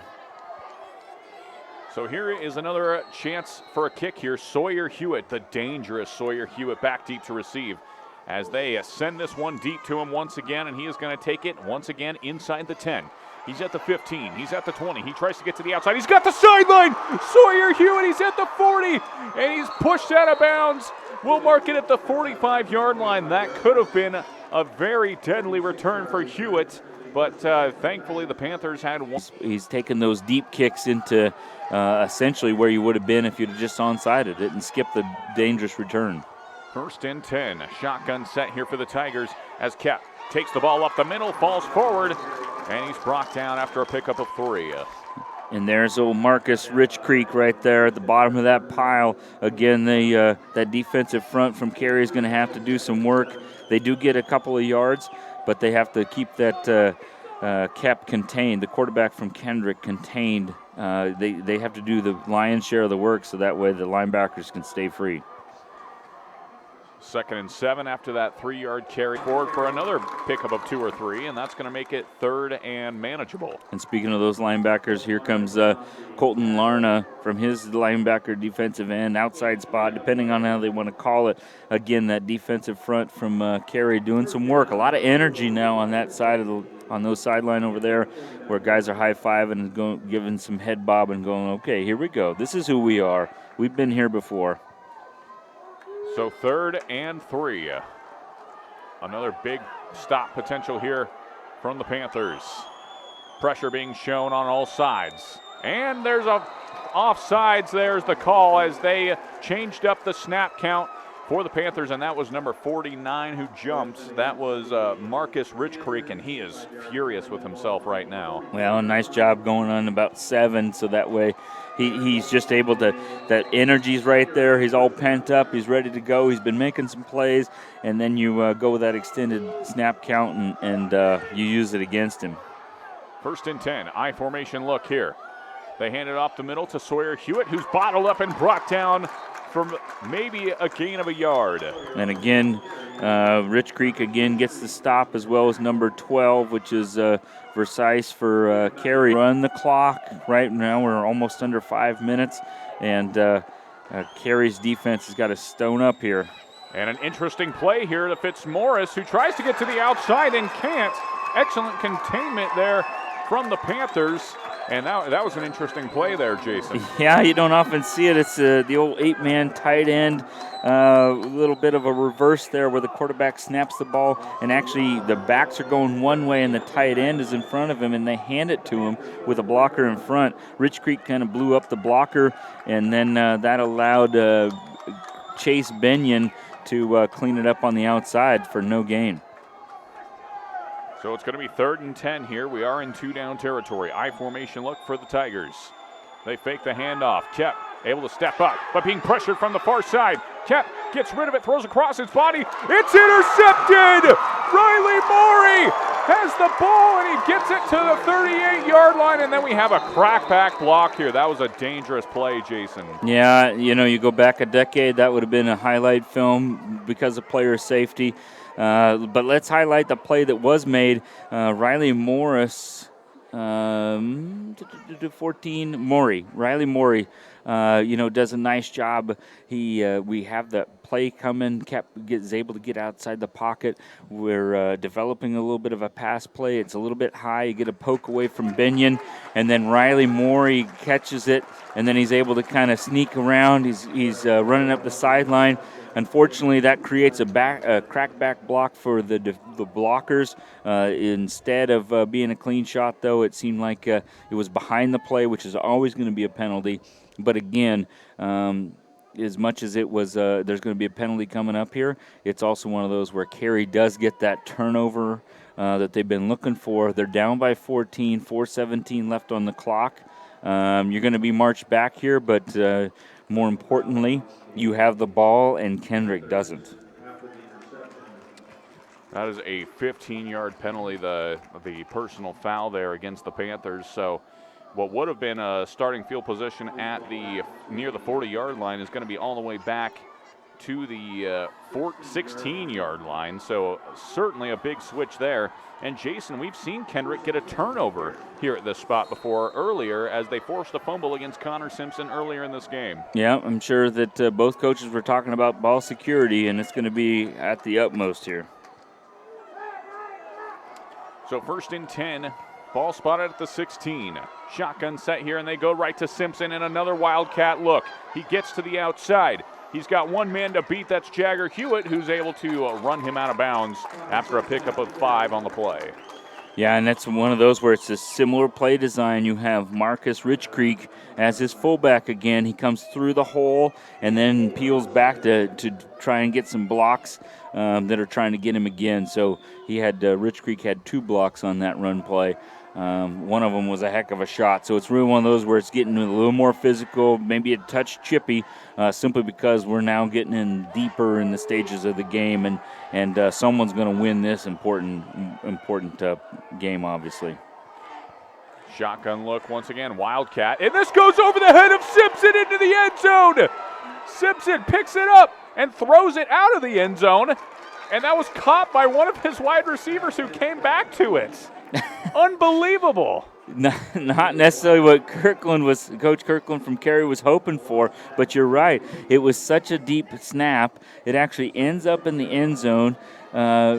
Simpson picks it up, doesn't really know what he's going to do with it, maybe just give it a chuck. It ends up in the arms of Nick Versailles, and he's able to snag it. Maybe should have dropped it so that way you get the ball back on the line of scrimmage, but at least he's heads up enough to keep the possession for the Carey Panthers. Loss of 14 on the play, 3rd and long. It goes right back to Simpson, who's able to pick up maybe 5 or 6 on the carry, but it's going to be 4th and long, and we're going to likely see a punt here.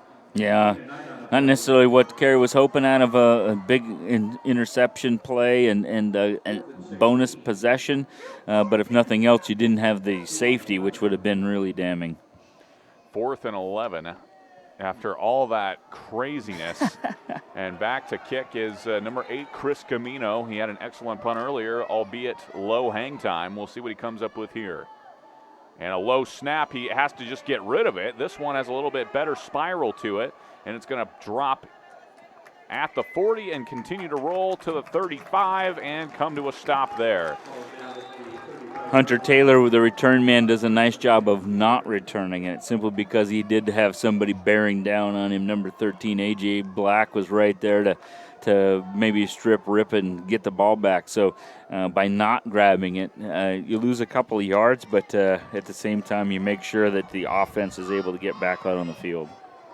So after all that, the Tigers take over at the 35-yard line, and I'm still amazed at Connor Simpson's ability to pick that ball up. I was expecting him to dive on it, and we look at a safety.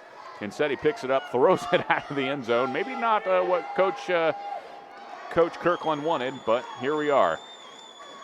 Kep hands the ball right up the middle to Sawyer Hewitt, who tries to juke a defender, and he's brought down after nearly a pickup of 10. We'll call it 9, and that's going to bring up 2nd and 1. Yeah, a bunch of crazy stuff in the third quarter, and the third quarter almost is evaporated, which if you're a Kendrick fan, that's what you're hoping for. You need those clocks to reach 0 at the end of this game so you can get the blue trophy. Carey lost a lot of important time during all that crazy madness that just went on. So 2nd and 1 now, 2 minutes to go here in the third quarter. Ball on the 44 after that excellent carry from Hewitt, who's got probably close to 100 yards already. Keeps it himself, dives forward, and he might have that first down marker, and he does, based on where they've spotted. So that'll be a fresh set of chains for the Tigers. And again, moving those chains, keeping that clock moving. And Harshberger was in there on the tackle for the Panthers. 1st and 10. Kep comes out with one receiver to the far side. That's Hunter Taylor. It's good to see him back in action, and he was the recipient of that brutal crackback block on the interception return. And boom, there goes Hewitt down in the backfield. One of the big defensive end parties you mentioned earlier, Jason. Yep, and there goes Marcus Richcreek for his 10th tackle, 2nd tackle for loss. And Hewitt was brought down hard there in the backfield. This game is getting much more physical as we are heading towards its conclusion. Here, the 1A D2 state championship. Kendrick hoping to become the first District 2 champion of Division 2 since its inception 17 years ago. It would be quite the feat. And now Kendrick staring at a 2nd and 11. Motion out of the backfield. Keeps it himself, follows that block up the middle, and is able to get out past midfield. We'll call it the 49-yard line, and that'll make it 3rd and 5. Yeah, we've been highlighting the defensive line from Carey. That being said, that's a nice push right there by the Kendrick offensive lineman, just getting north-south, practically shoulder to shoulder, and getting a nice push with one of their few seniors, actually their only senior for Mason Anderson from Kendrick, and Jack Silflo were practically shoulder to shoulder and kept knew where to run. He just kind of tucked him behind the black and orange, and there goes the third quarter. That is going to be the end of quarter number 3 here in the 1A D2 state championship game. Kendrick leads 30-16 over the Carey Panthers. 1 quarter to go. We're going to have to crown a champion sometime. We'll be right back after these messages here on IdahoSports.com. Stay tuned.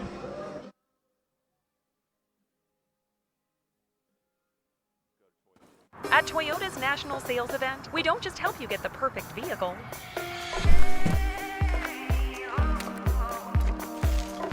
We're here to open new doors that lead to your road to greatness.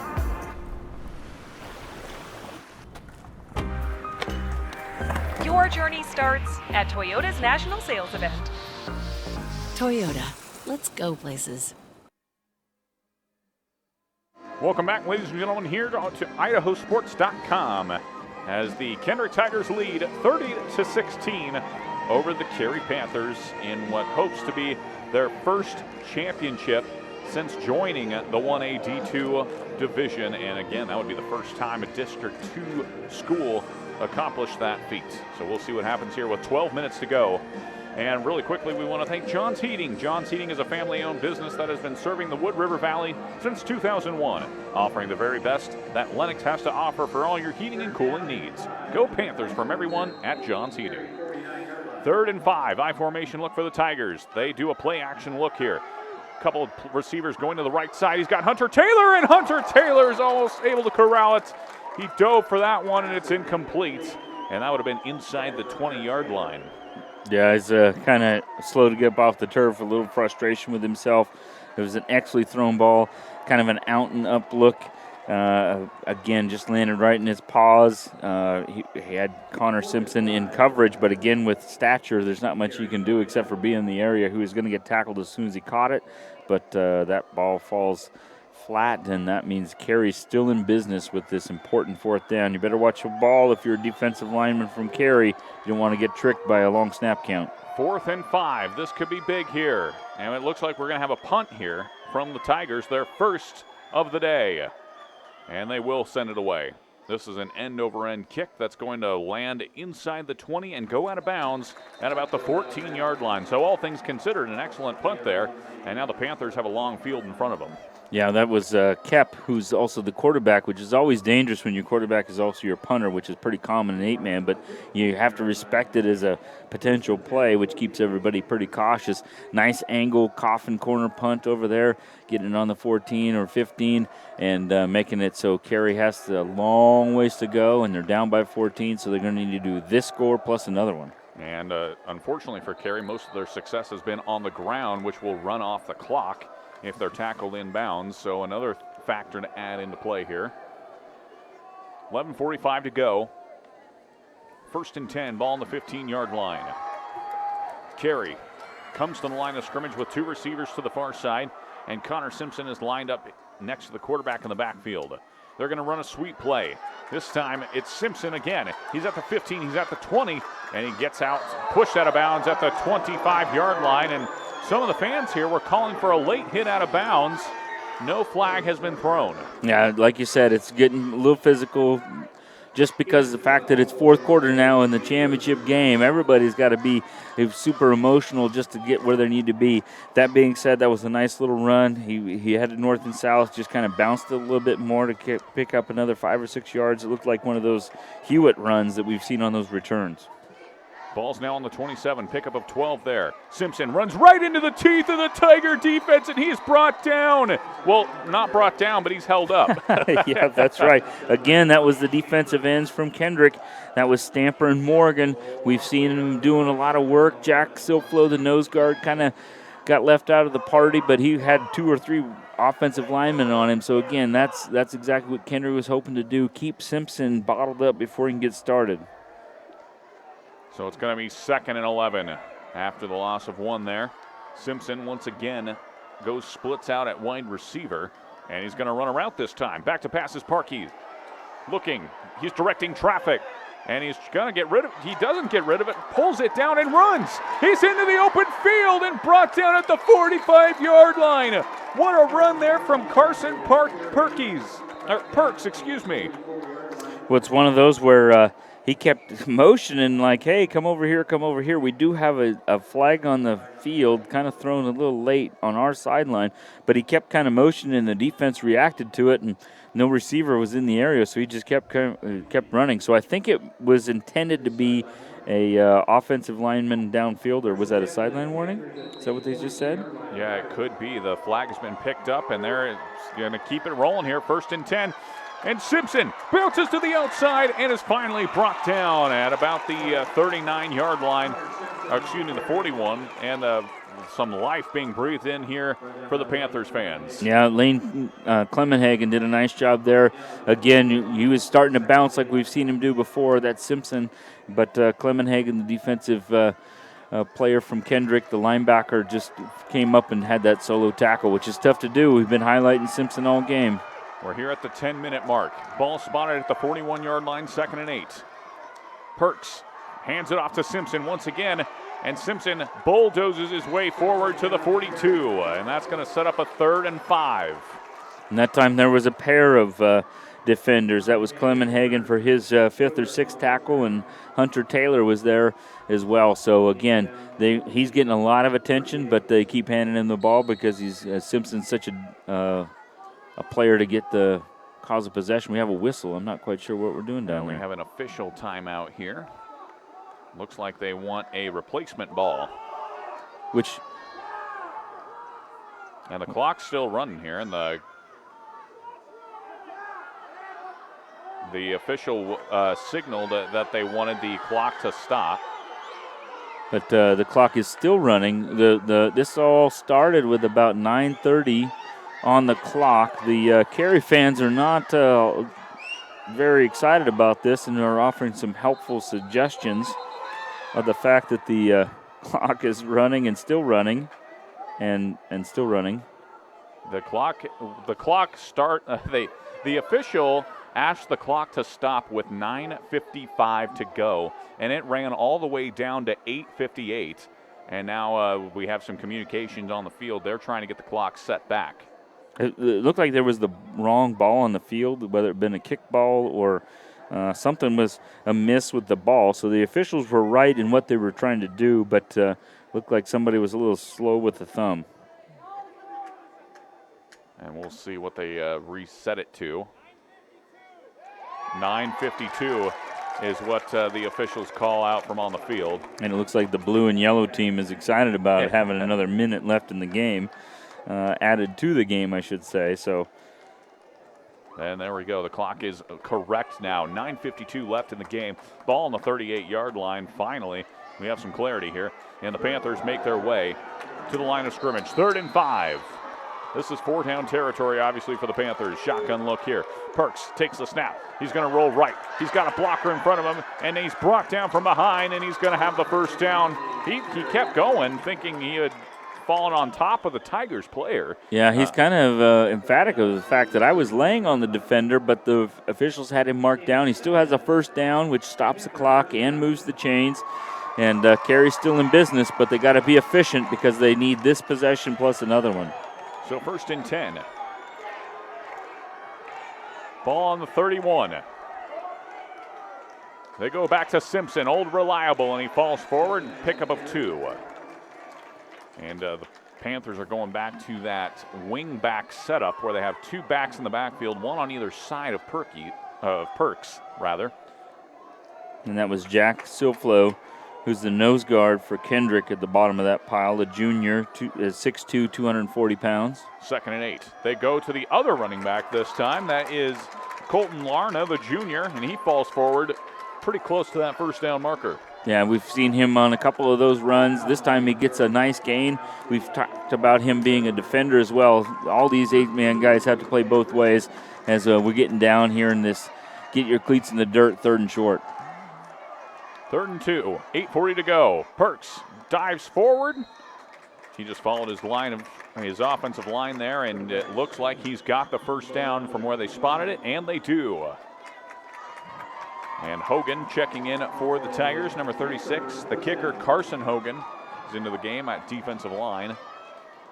And then the couple Panthers come jogging in as well as they set up for this next play. 1st and 10, ball in the 21, 8 minutes, 20 seconds to go and counting. On the far side of the field, they have Chase Bennion at wide receiver. And they're going to go to Simpson. Once again, he's at the 25, and he's being brought down in the backfield. Simpson loses yards on that one.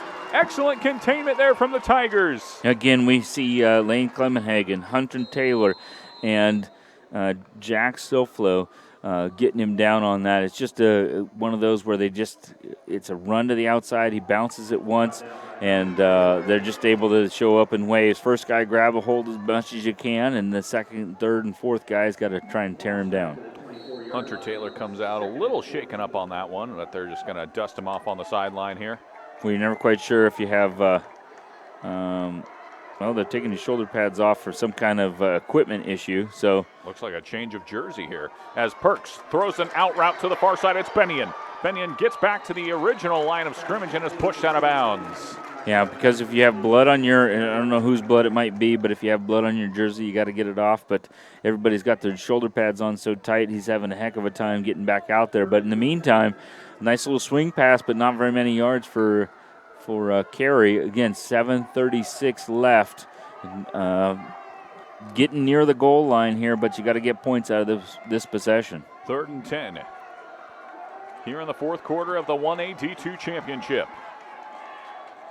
Perks alone in the backfield. He takes the snap, runs to the left this time. He cuts back. He's got a juke. He's got the far side, and he's spun out of bounds, finally inside the 10-yard line with a first down. We're looking at a 1st and goal for the Panthers. Yeah, that's an awesome kind of go-to we've seen in the second half. We didn't see much of it at all, or at least not hitting for much in the first half. Now all of a sudden it's become kind of a cornerstone, kind of a counter to what Simpson's been able to do. So nice play design by Kirkland as they get even closer to the goal line.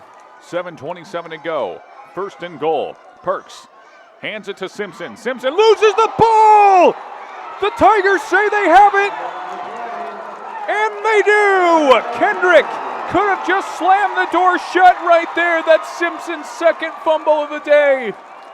It just seemed like an exchange that didn't seem to be going very well something in there where it almost bounced off his shoulder pads and off his chest and headed straight towards the defenders, and they jumped on it quick, and there was a whole pile of madness down there. So 7:20 to go here, and the Tigers will be taking over.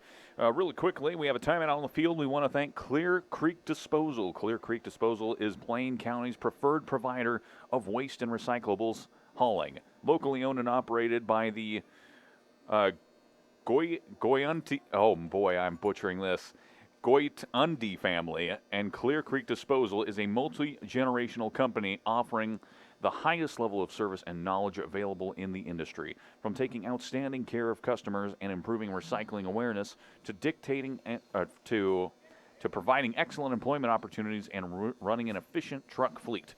Clear Creek is dedicated to providing outstanding service at all levels of its operations. Go Panthers from Clear Creek Disposal. And Ireland Bank. Ireland Bank is a proud sponsor of Carey Athletics and wants to wish the players good luck in tonight's game. Member FDIC, equal housing lender. And of course, we would be remiss if we didn't thank P1FCU for sponsoring the Kendrick Tigers. We have it marked as the fourth quarter, Garrison, because it's 7:20 left in the fourth quarter. If they're listening at home, they may be thinking, man, that's the longest quarter in history. That is supposed to be the fourth quarter. Our apologies here on IdahoSports.com, as it's my job to switch the scoreboard, so allow me to do that here. And it's my job to just look around and see what's going on, I guess. Perfect. Fourth quarter here, 7:20 to go. Kendrick leads 30-16, and now they take over. And the ball snapped over their head. They throw it out of the end zone, and it's caught! Unbelievable. Once again, the presence of mind by Sawyer Hewitt to catch it and fire and laser out of the end zone to Lane Clemenhagen. And Simpson's thinking, man, I just did the same thing in that same end zone. So it's a snap over the quarterback's head, but Hewitt picks it up, throws it to Clemenhagen for a short little gain, a nice little gain, as if it was a play design. Second and 5, and once again a fumble. Unbelievable. Both teams are struggling to hang on to the pigskin right now as it's 3rd and 5 after the fumbled snap. Well, a little bit of a hiccup there. Jack Soflo, the center, had kind of taken himself out of the game for just a little bit of a break, thinking, hey, boys, I've been doing a lot of work. Can't somebody else do something?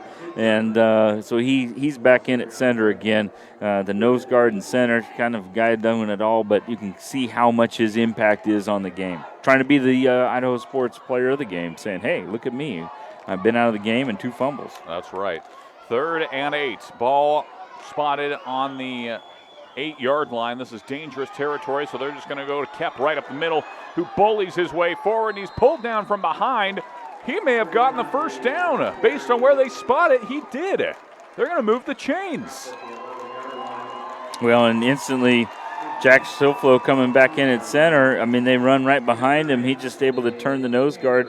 Again, we've been talking about Marcus Rich Creek as a powerful player himself. He's able to get him turned, and Kep's just able to run right behind that the center and the lane he created. And we've got a timeout taken by the Panthers. That is their first timeout, excuse me. They have 2 remaining here in the game.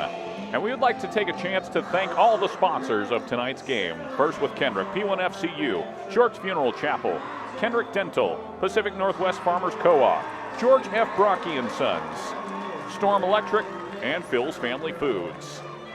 And we'd also like to thank the sponsors for Carey, who made the long trip up here. For Carey, we have Blaine County Chiropractic, Dusty's Electric, M&J Motors, Snow Bunny Drive-In, Valley Tile and Floor, Rancher's Supply. Then we also have John's Heating, Clear Creek Disposal, and Ireland Bank. Thank you to all of our sponsors from us at IdahoSports.com. Well, I'm pretty sure Coach Hobart is saying, you think we were playing slow before, you just wait to see how slow we're going to go here. Just going to be efficient. Just want to milk that clock for as long as you can. Coach Kirkland realizes that your back's against the wall now, boys. You got to get a stop on this down, this possession, these sticks. You can't let them have a first down. And they'll just go right up the middle with this one as Kep falls forward for a pickup of 3. Well, and we've seen the ball fumbled by both teams kind of erratically, maybe unsystematically, maybe wet ball, too much sweat, or the moment's getting a little hot in here. So why not just keep it with your quarterback, a sure runner? We've talked about Kep getting touchdowns on the ground and in the air. This time they just keep it with the quarterback and pick up a nice gain. So 2nd and 7 after the run there from Kep. 5.5 to go here in the 4th. Ball's on the 21. I formation look for the Tigers, but this time they'll just go to a single back set as that's Wyatt Fitzmaurice who drives forward, and he picks up a couple more yards, getting closer to that first down marker. Yeah, all the Kendrick players are just close little bunch looks. All the defenders, everybody's just kind of within 5 or 6 yards of the ball, as it's just turned into a little old-fashioned rugby scrum here to see what happens in the next couple of downs as we're 3rd and short here as the clock goes under 5 minutes. 4:45 to go here. Ball on the 24-yard line. So likely if Carey can get a stop here, that would force a punt out of Kendrick just to be safe. Watch the ball, Carey. Watch the ball. Don't jump off sides. And they'll just snap it immediately this time. That's Hewitt, who tried to get to the outside, unable to do so, only able to pick up a couple. That's going to bring up 4th down. Excellent tackle by Nick Versailles from his defensive spot. Just fights off the blocks, tackles him single-handedly in the hole, and is able to get him down emphatically and gets that 4th down you were just talking about. So with 4:21 left in the game, we've got a timeout here taken by Carey. So they're going to get a chance to get the ball back and potentially cut it to a single possession game, and at that point we'd be looking at an onside kick scenario. Well, and this is where it's going to be where the punter from Kendrick is Kep, who is also the quarterback and one of their best runners. And so it might be bold, but in this situation, everything's on the line. You have to respect it if you're Carey. You can't get too emotional or ahead of yourself, and so it's really one of those things where just make sure he punts it if you're Carey, so that way you can get on offense. Watch the fake. Watch the fake. It is only 4th and 2, we'll call it.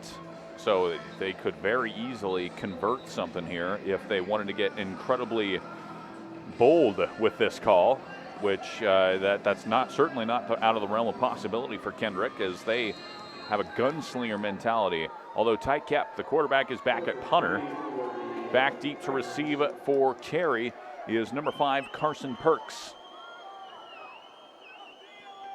Kep takes it, and it's nearly blocked. He just sends this high into the air, and it's taken by Perks. Oh, and we've got a flag here. Perks had waved for the fair catch, and the Tigers player didn't realize it, and he just clobbered him. So that's going to be a 15-yard penalty. Yeah, without a doubt, it's a penalty, but it's really one of those things where I look down at number 24. You don't see one down here, but I think it's the player who's changed jerseys. I don't think he meant anything by that. It wasn't meant to be malicious. It's just playing football and didn't see the fair catch signal. So you're going to get a mark off, which, again, if you're a Carey fan, that's exactly what you needed, moving the ball, moving the chains without running the clock. So that puts them on a really short field from the 35. So that was a 15-yard penalty. That was Hunter Taylor, the gentleman with the changed uniform.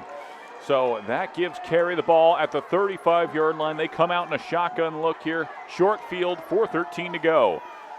Perks flings it out to Connor Simpson, who has to almost kneel down and catch it. But it is going to be a loss of yards on the play.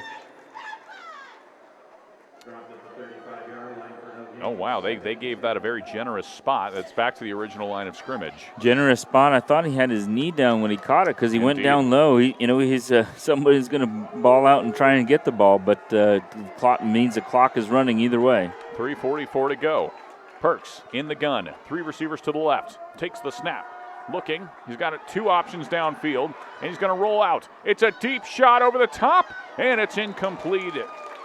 It was in the area of number 26, Colton Larna, the running back who is kind of the partner in crime to Connor Simpson. Yeah, and in coverage over there was Jagger Hewitt, handed receiver as well as Lane Clemenhagen, who were both there in coverage. So it was 1 versus 2.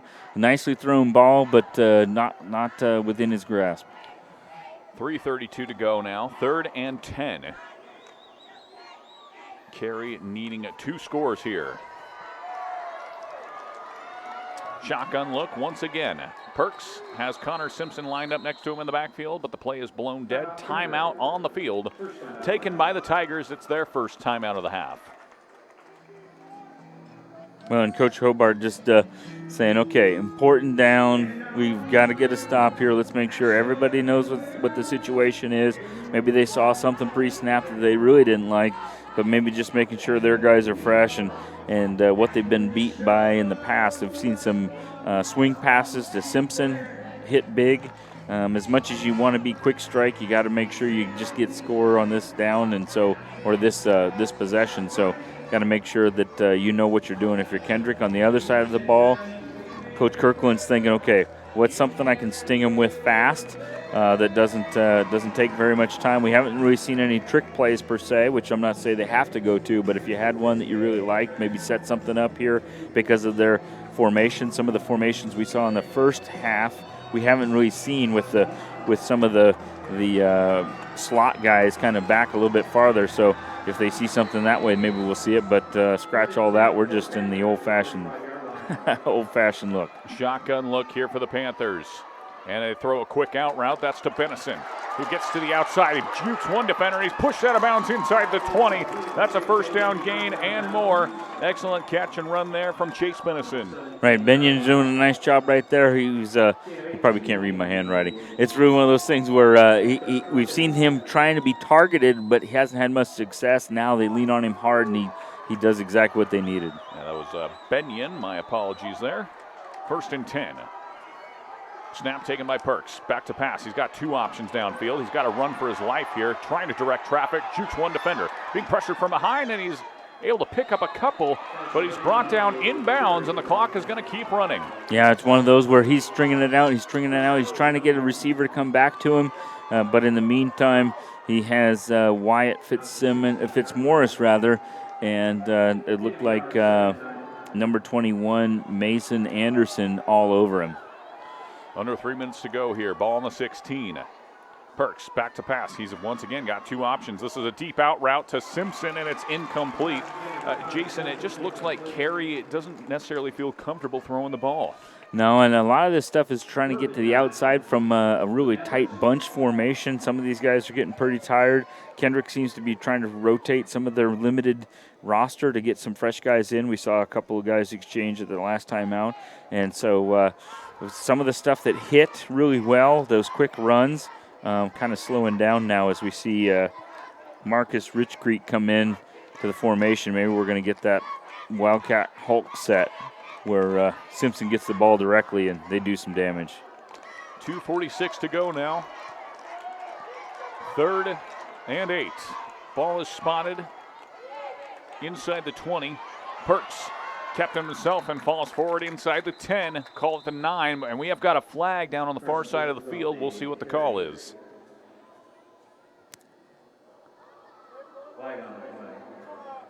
Officials talking it over. False start. So that decent gain there from Perks on the ground is going to be wiped away, and that's going to make it 3rd and about 13.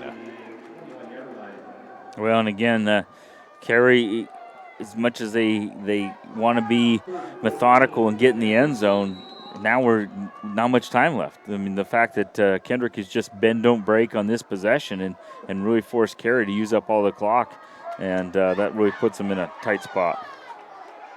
3rd and 14. 2:18 to go and running. Back to passes Perks. Looking, pressured on the throw, and it's over the shoulder of Benion. Again, that defensive front. We saw Carson Hogan come in moments ago. This time he's in there at his defensive end spot again. The kicker we noted with both feet being able to deliver the ball. This time he gets a little pressure just in his face, just enough to get him unsettled and throw that incomplete pass.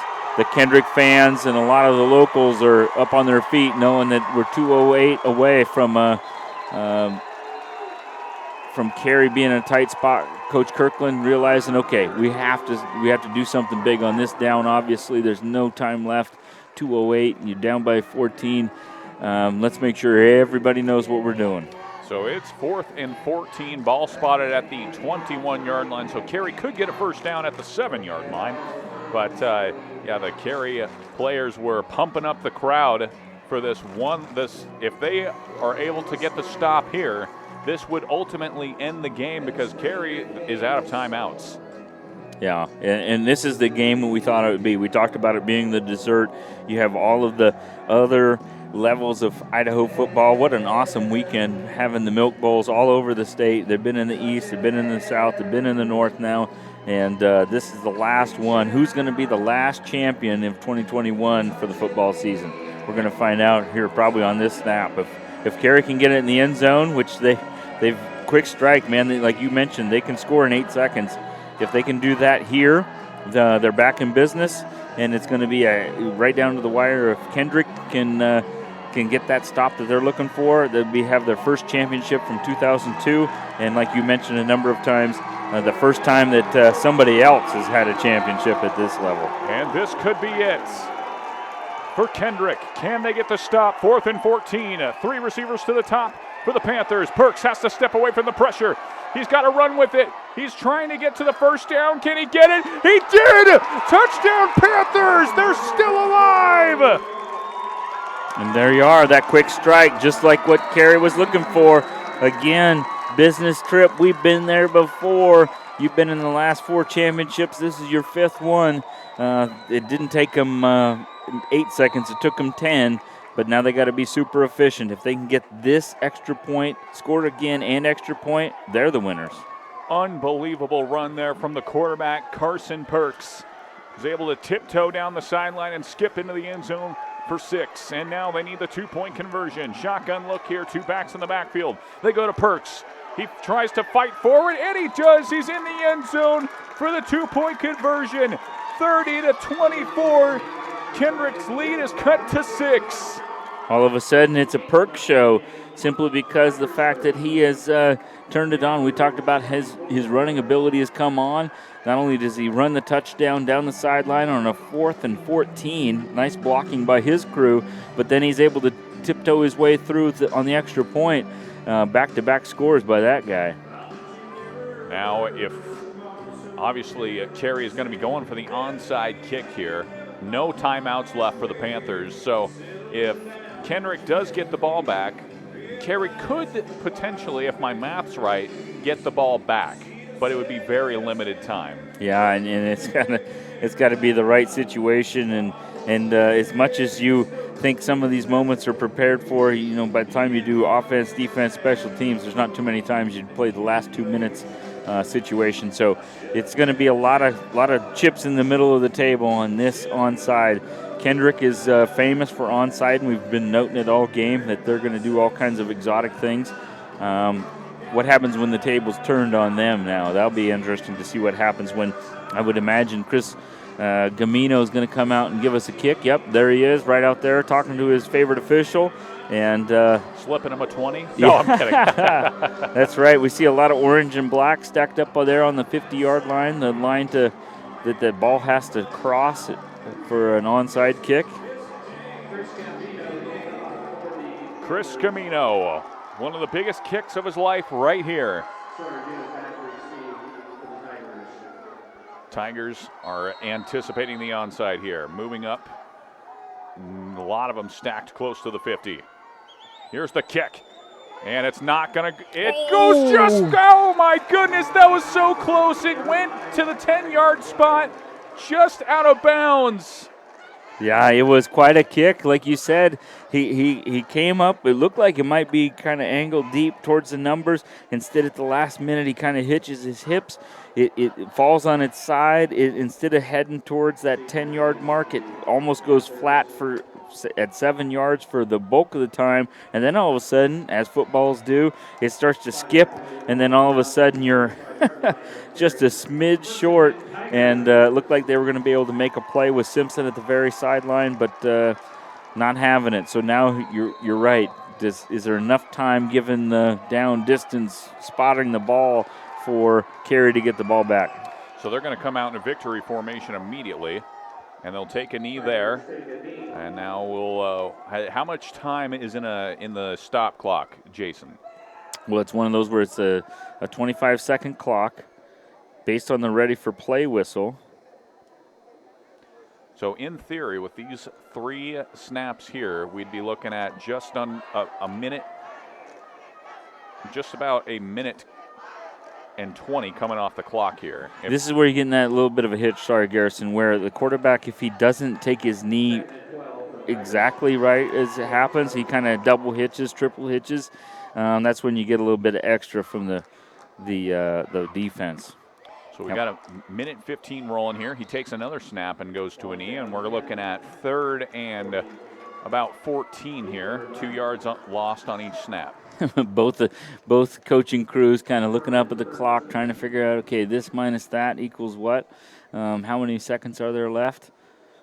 Just under a minute now. Clock is rolling to 55 and counting as Kep makes his way back to the huddle. Now there's an official in the middle of the Carey defense that will give him a hand signal to tell him when there's 5 seconds left.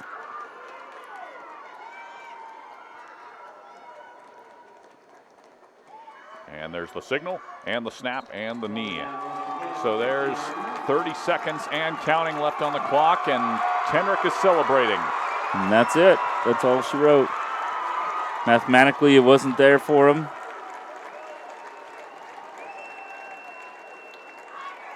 Nice piece of sportsmanship here. Carey disappointed coming out, shaking hands with the officials, telling them good job because they're also a big part of this. Kendrick over here hugging each other.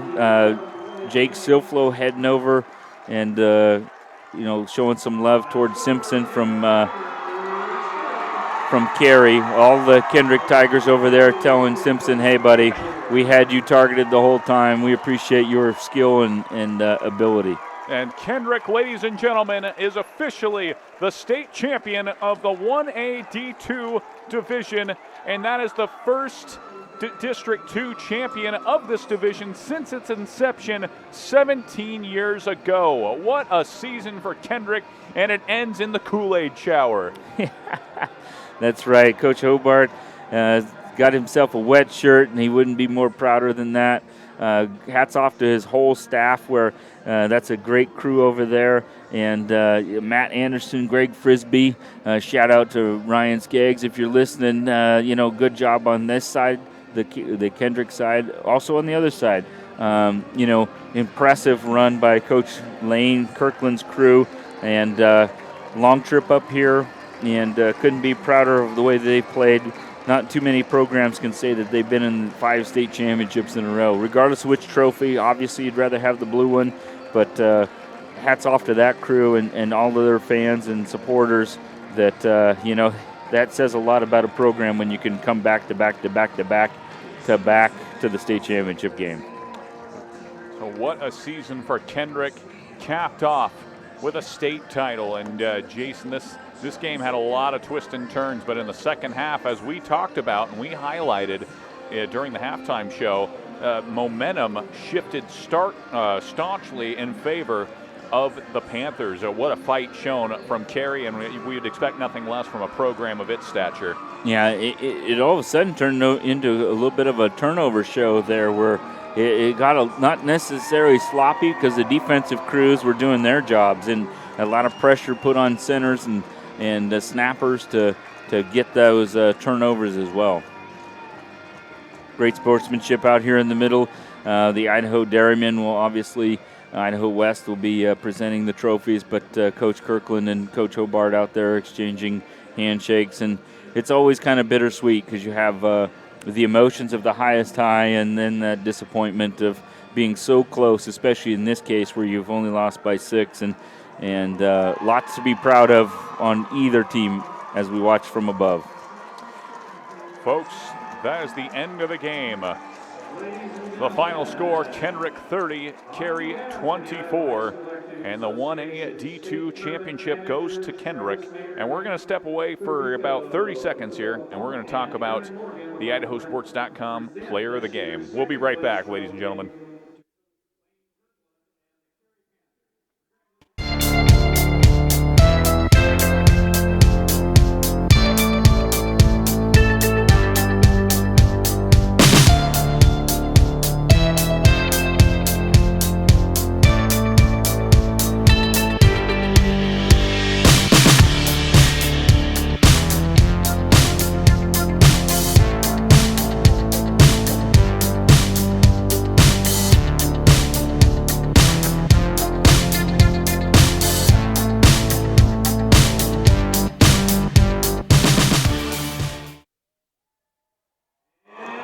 Welcome back, ladies and gentlemen, to Moscow, Idaho, here from the Kibbe Dome. As Jason, Carey just had to pose for probably the most difficult picture that they've ever had to pose for, which is the second place finishing trophy. Yes, that's very true. And Coach Kirkland's crew, very proud of, group. 7 seniors headed out there, got the red trophy, standing on their 40-yard line, showing respect, giving them a clap.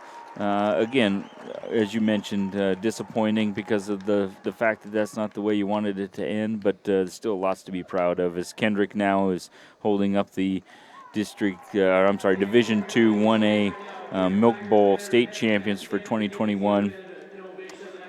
And that was that's obviously their first trophy from District 2 in this Division 2 of 1A since its inception. What a season. And now Coach Hobart's obviously saying a thing or two in favor of Carey, just a great team and great competitors that they are.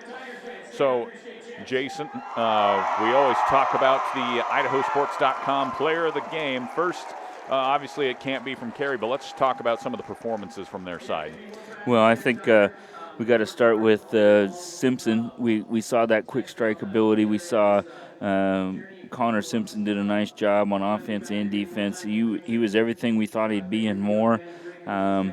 We saw Carson Perks as a quarterback with doing a lot of damage with his legs. We saw Marcus Rich Creek from his defensive spot and fullback spot, and so there's lots of dudes from Carey and lots to be proud of, and a lot of guys that could have easily been the player of the game had the score just turned out a little bit different.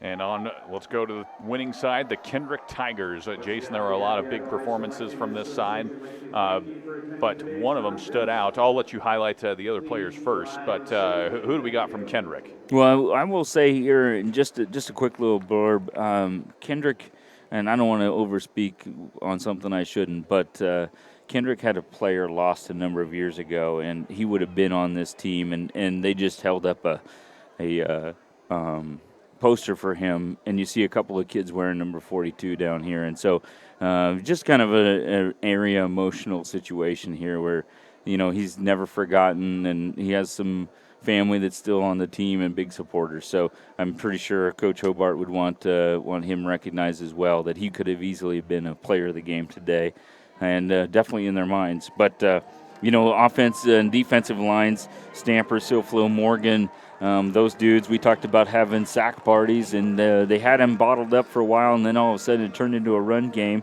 How about Lane Clemenhagen? I had him down for 9 tackles, as well as the Hewitt boys doing what Hewitt boys do with catches, returns, tackles, Jagger and Sawyer Hewitt. So there was a number of dudes out there just making big plays. And how about Carson Hogan? Again, that special teams play. You don't oftentimes talk about an 8-man. You think of it more as an 11-man field goal game. But when you have an onside guy who can frustrate the return team of Carey and kind of bottle them up and make them just worry about a special teams play, Carson Hogan did a nice job of that. So there's a whole bunch of pick of your litters there that you could pick from the Kendrick Tigers, as they are all kind of hugs and smiles on the blue trophy team. But Jason, I'm sorry. Did you mention the IdahoSports.com player of game? Oh, I thought you were going to do it, but I can do it. Let's do it. Because he was a key to the game, I believe. That's true. And unfortunately for Carey, they didn't necessarily accomplish that key to the game there per se, as the IdahoSports.com player of the game goes to Kendrick's quarterback, Ty Kep. Jason, we couldn't go away from Ty Kep as he was involved in literally every single touchdown on the day, throwing 2 touchdowns as well as running for 2. What a game for Ty Kep. Yeah, we've been highlighting him for weeks about his experience and the fact that as only a sophomore, he just knows what to do with the ball from a situation of being able to string plays out. We talked about how all of a sudden it turned into backyard football, or a couple weeks ago, or last week I should say, that he was able to slide to just eat up a couple more minutes of a clock, and then another player on his team got the chance for a touchdown. So Kep does not only big plays within the game itself, but also he's just kind of a great leader of the team. So excellent job by Ty Kep, and definite key to the game as it's just an important situation down here as the Anderson family is all hugs down there.